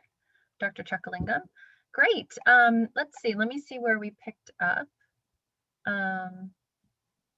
So Judith Miller clarified her question earlier about fish oil and flaxseed oil supplements. She was wondering if, not in reference to fasting, but are they healthy fats and as supplements? They are excellent. I'm suggesting that you should take it. The only thing, make sure the fish oil also is low on mercury. Sometimes that's the concern. Flax is excellent. If you actually have the flax seed as a powder, that's the best form. Okay, and Jennifer asks, so are you recommending a Mediterranean type diet in addition to intermittent fasting once a week plus daily eating to 70% full? So today, let us summarize. I showed one slide where I said take 20 minutes to eat and celebrate food with family. That is the real thing that will sustain any diet long term. Once you connect with food at a deeper level, enjoy the cooking so that you can be participating, and then it's a lifelong exploration. So don't commit to any particular diet. That is my personal advice if you ask me. Commit to a better relationship with food. So every time you eat from today onwards, it should be a celebration.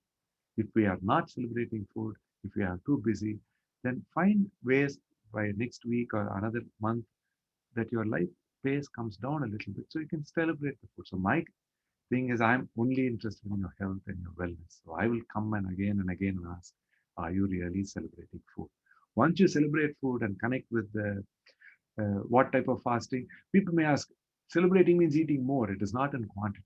It is in the time and the attention we give to food that is the celebration. And then every night, spend 14 hours without any food going into your body. And once a week, beyond 14 hours, go to 16, 18, 20, 24 at best. Once a week, if you can go to 24, the chances of cancer, heart attack, and dementia goes down 80% all through life. Apart from so many other things that we talked about, mindset, optimism, and people feeling that flow and all those things. And what was the other part of the question? What diet? Mediterranean diet is great. DASH diet is great. And best maybe a whole food, plant-based diet, which is very similar to a vegan diet. Avoiding dairy, avoiding all meat may reduce inflammation even further. We kept talking again and again about inflammation in a cardiology discussion because inflammation plays a big role in heart disease. Obviously, inflammation is a big role in inflammatory bowel disease, asthma. I can keep talking about most chronic diseases. There is inflammation, all the arthritis and even stress and mental health has a big interaction with inflammation. Metabolic syndrome, diabetes, obesity, all these are connected with inflammation. If we can get it down, we can do a lot of good. So the best foods are green leafy vegetables, more colored foods, and maybe some nuts and legumes, things like that. But even more anti-inflammatory, that means the inflammation goes down to zero, is with fasting. So once you do it once a week, the benefit will last all week long. That is the reason I believe this is the first thing to adopt, that gratitude and that smile, and then fasting for 14 hours, and then maybe 24 hours once a week. Then you can adopt more and more plant-based foods and things like that. And slowly take the next 10 years to do what I just said in the last 5 seconds. There is no rush, but the smile start today. It's 20 times every hour. So that let it give you the strength and confidence to keep moving forward. Okay, we had a couple questions about clarifications on things. What is your how do you consider milk, adding milk to the diet? And then on All the flip very side of that is That how is what- harmful is salt? So is milk beneficial and is salt harmful? Milk is the only source of calcium, is what people think. But there are the picture that I showed you has plenty of calcium. That last picture I showed. So there is enough calcium there. And then you can supplement calcium much easily also. And there are plant-based milk, which is extremely healthy. Hemp milk, soy milk, almond milk, so many choices are available. And the benefit may be, instead of playing 3 times, 4 times tennis, I may play 5, 6, 7 times tennis a week by moving from inflammatory animal-based milk to anti-inflammatory plant-based milk. And the next question was? What Salt. is salt harmful? How harmful is salt? Some salt is needed, but most of us end up having way, way more salt than our body needs. There is so much hidden salt in everything. Intermittent fasting will get your salt levels normalized. But if you don't want to adopt intermittent fasting, if you want to eat everything you like, still my request to you, especially if you have high blood pressure or some risk of heart problems, my request to you is to watch the food labels very closely, see how much salt percentage is there. We want to reduce salt to 1.5 grams a day. 2 grams, something like that. I can't hear you. Thank you. Marilyn asked, would some type of fasting be appropriate for children and teens? I believe this fasting program that we are talking about, 14 hours, is fine for anybody above the age of 10. 24 hours once a week, for sure above the age of 18. But there are so many people that I come across who are highly educated professionals and people around the world who say their religions are asking them to do it from the age of 10. I know of Hinduism, Christianity, Muslim, Islam, so many top religions. Buddhism, I'm not familiar what they are recommending, but from the age of 10, many religions, like Ethiopian, one girl who just told me that they do it from the age of 7. So many cultures around the world recommend fasting from an early age. The reason I believe that early age comes in is because habits are formed by the time you're 15, 16. Our mind itself is sort of set. So when we start early, we're able to continue it through life much easier. But it's never too late. Even in our 70s, 80s, we have so many patients finding that health gets so better with fasting. Starting at 10 is fine. Okay, Kathy asked, on one of your slides, you said shop smart is greater than 10% is healthy. It was a little confusing. Can you explain that, please? 90% of what is sold in the grocery stores is unhealthy. 10% is healthy. So every time you're in the grocery store, that is, if you go to the grocery store over a few times, the way I ask you to, then after a month and 2 months, you'll find in your house there is only healthy things left. If it's not at home, you're not going to go shopping in the middle of the night to get an unhealthy snack. So if you only end up picking up the healthy 10% in the store every time you shop deliberately, you'll be better off. That greater sign doesn't mean anything. I'll take it out. Okay, and Stacia asks, what time do you recommend that we finish eating dinner at night? Why is it bad to eat later than that? Many people find the metabolism slows as we sleep, and we want it to slow to allow us to sleep better, to digest better, to wake up healthier. It is good to have at least 4 hours interval between the time we have to sleep and the last meal, by which the stomach will be empty in 4 hours, so we can go to bed more relaxed. That is the reason. So if you sleep at 10 p.m., you should try to finish dinner by 6. So 4 hours is 4 the, hours. So yeah. if you say, Doc, I come home only at 7 or 8 p.m., then I have to sleep by 10 o'clock. Then my request will be to find a chance to have a big meal much earlier in your day. And then at 7 or 8, when you come home, just have a very small snack if you feel that you're going to be hungry. So lunch should be the primary meal at that time. And then just try to figure it. There's so many ways of working this through. And if you have to have a good meal at home, that's the only chance, that's okay. And through the day, find reasons and find ways to connect with being hungry. It's not like I'm going to insist on you having breakfast. There are a lot of people thinking, oh, breakfast is the most important meal of the day. I feel being hungry is the most important aspect of our life itself. Forget about which meal is more important. This is 100 times more important to connect with your own hunger. And people who skip breakfast are doing great after so many years now. So that's not a big deal. What meal you miss. But generally don't go to bed with a full stomach. That's all I'm trying to say. That's all of the chat, the typed in questions. Does anyone have any questions that you'd like to articulate by speaking? It doesn't have to be questions. It can be general discussion, your challenges since last week. So before others, we are already at 11 o'clock. So I want to remind this 1 week starting today. Don't think the next session is next Monday. The next session is as soon as we hang up. So I want you to start smiling every hour. Tell me next Monday, Doc, I cannot smile 20 times.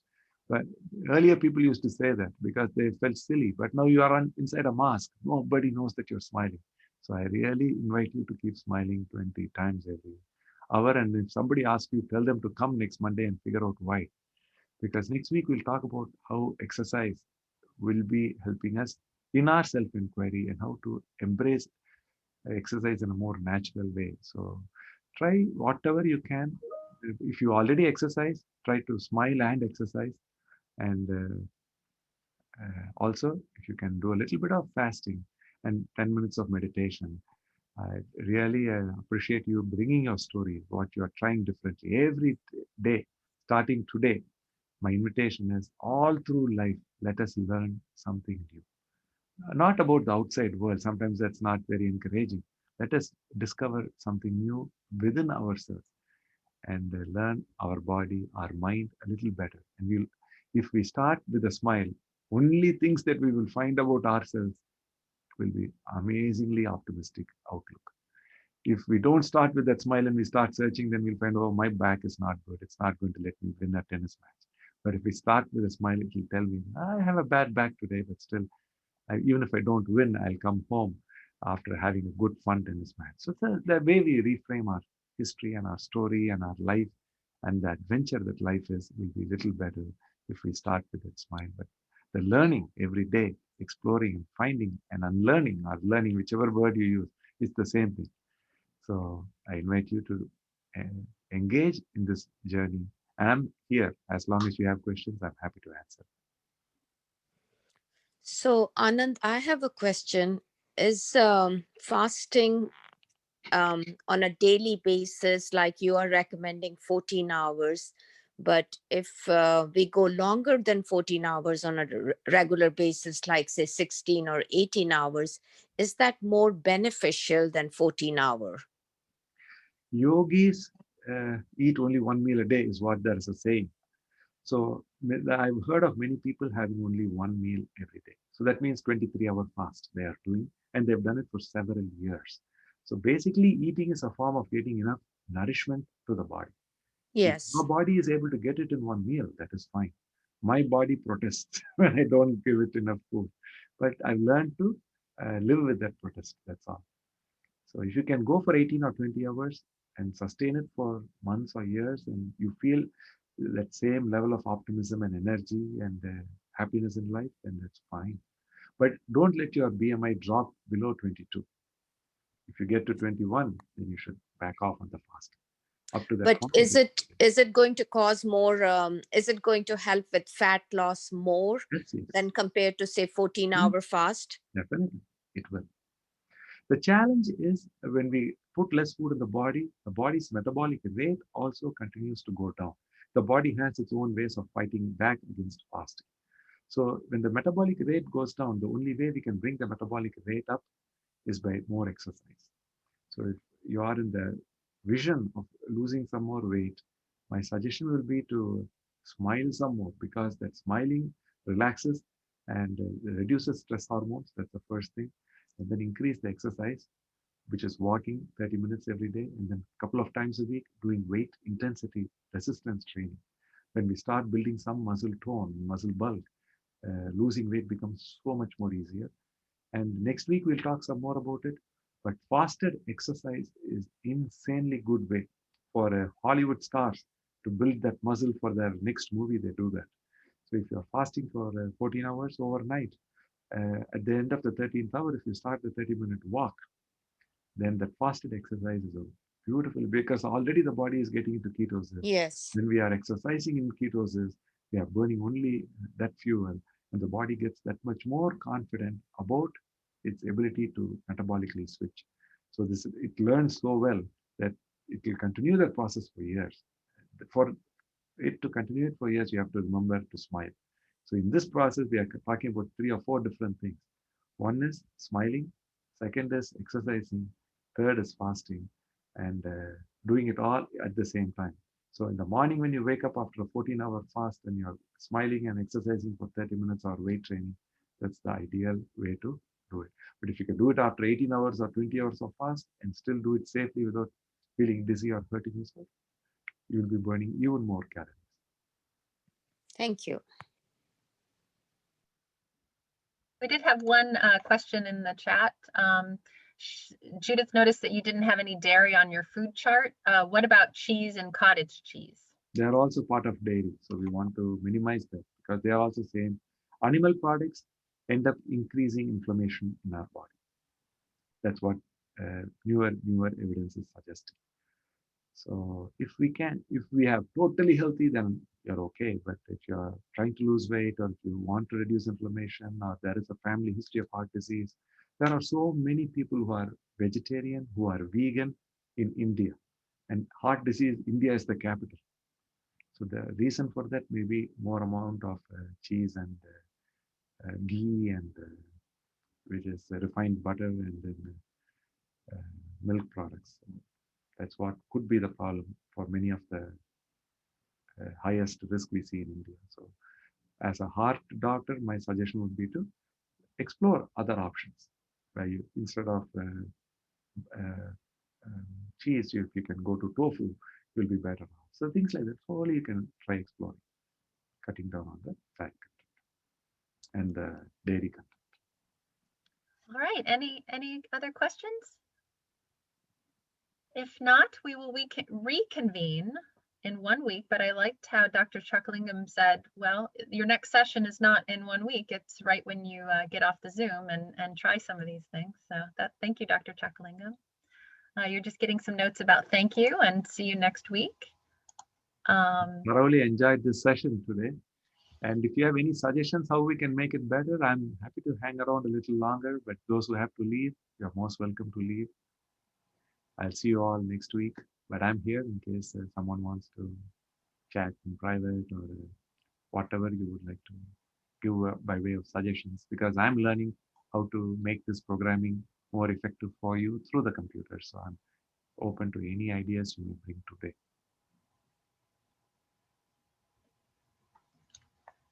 Thanks, everyone. Yeah, we'll leave it open for a couple minutes if anyone does want to engage with Dr. Chakalingam, or if you have questions about OSHR, or I'm sure we can answer other things, but those are the main topics. 2 hours is a long time. Jennifer, can you 5 minutes. Dr. Chakalingam, hi, this is Judy Miller. I've had construction workers here, so I'm not sure if you answered the question about dairy on the food pyramid. You didn't have any dairy, and I know you said, well, use almond milk or plant milk, but you know, so to avoid cheese, I know that's a fat. Yes, we would like to minimize all dairy to improve our heart health. It improves heart health by reducing inflammation, because it's animal product, and Yes. improve heart health by reducing saturated fats and things like that. Okay, thank you. Sorry if that's a repeat. I'm sorry No. who's listening. I'm happy to answer. I'm here. Thank you. Thank you. Jennifer, how do we get recordings of the class? You email Osher, O-S-H-E-R at missouri.edu.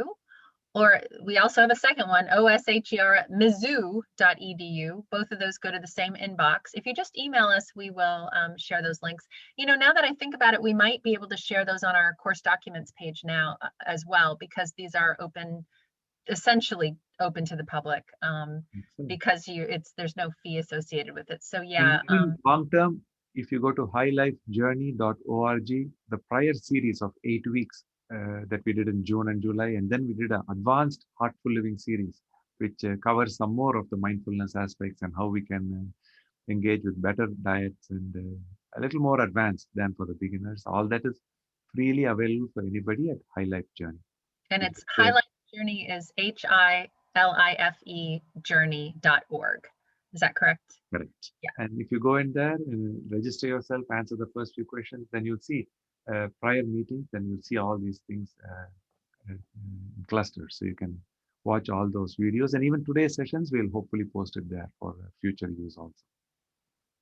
Great. Good question, Kathy. Thank you. And the Carters ask, what about eggs? White of the egg is mostly protein. Yellow, if we can avoid all lifelong, we might be minimizing the risk of atherosclerosis from that. But again, it's animal product. So if you can altogether give it up, that's the ideal situation. But for people who love it, it's okay. One egg is okay in a day, unless you're a heart patient, when I would discourage the yellow of the egg. Again, the answer depends on where you are in your life and what you're trying to do. If you're trying to have an egg to stay healthy, you don't need it. This is Marcia Dahl, and I had a question in regard to the survey that you fill out at your website. And so I can go in there either every day, or I can go once a week or whatever, and just kind of. It's not a survey at that point. It's just for you to keep track of what you're doing. So it's really just for me. Are you all using it in any of your research? I'm hoping to. If we have 10,000 patients right now, we are only in the hundreds. At the end of 2 years, if we see this many people who did so much of these things, got this much better, like that big data analysis, we may be able to do down the road. That's our hope. But it's not that easy to remind people. And I'm not trying to every day. I'm against using too much digital information and emails and texting. I don't want to make this one more intrusive thing for you to do in a day. I want self-inquiry to be more natural and self-expression. So this is just an optional thing. But if you fill it in every day, that will help us down the road.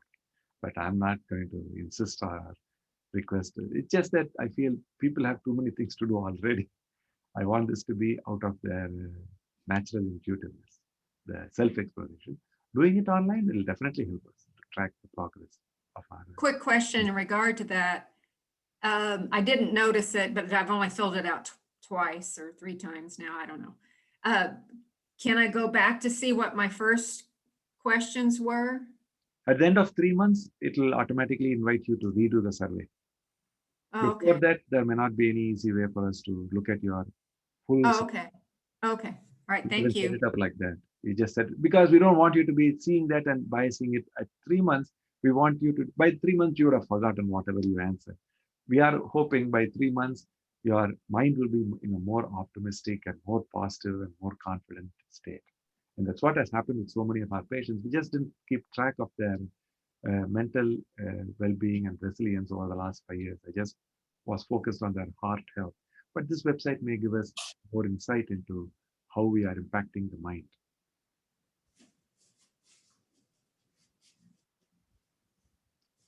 Okay, well, I think that we will probably close our session here.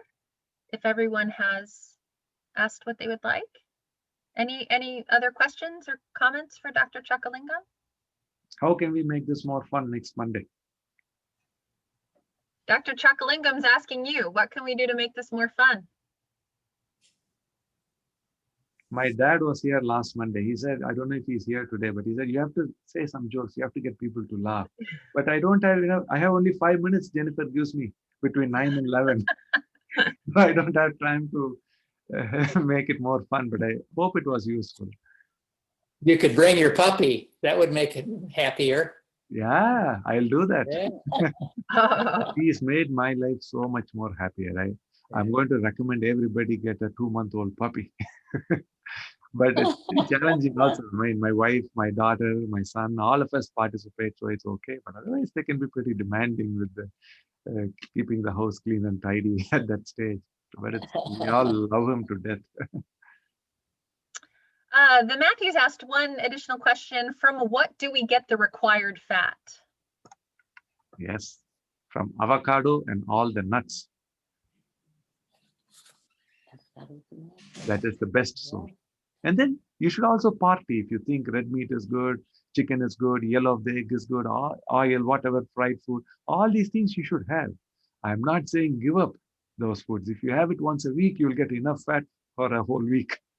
So enjoy food, but you don't need it though. If you ask me to stay, if you want to be a purist and if you want to be the healthiest, if you want to go past your 125th birthday, my wife threatens me, Anand, you're going to be living way longer. We'll all be gone. What will you do in this world? She says.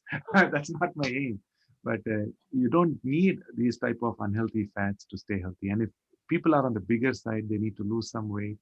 Then sticking with the healthiest portions of human diet will give us the best shot at reaching the ideal health that we want to reach. But my thing is not to get you to the ideal spot. I want you to celebrate what you like. So have whatever you enjoy. And anything that is tasting good has plenty of fat, unfortunately, plenty of salt and sugar and everything that's unhealthy. So I want you to celebrate life, but you don't need to eat the unhealthy things to stay healthy. You can find enough healthy types of fat in just the avocado and the walnut. That's it. Nothing else you need. So I wanted to just chime in here real quick. When you started mentioning about the longevity of our age being able to increase, just yesterday I was reading or listening to a podcast on the Bible and, you know, how old, you know, Moses was. And I was like, that's just can't be right. But I'm thinking, I bet they weren't eating a lot of red meat, were they? So maybe it's possible. How old was Moses?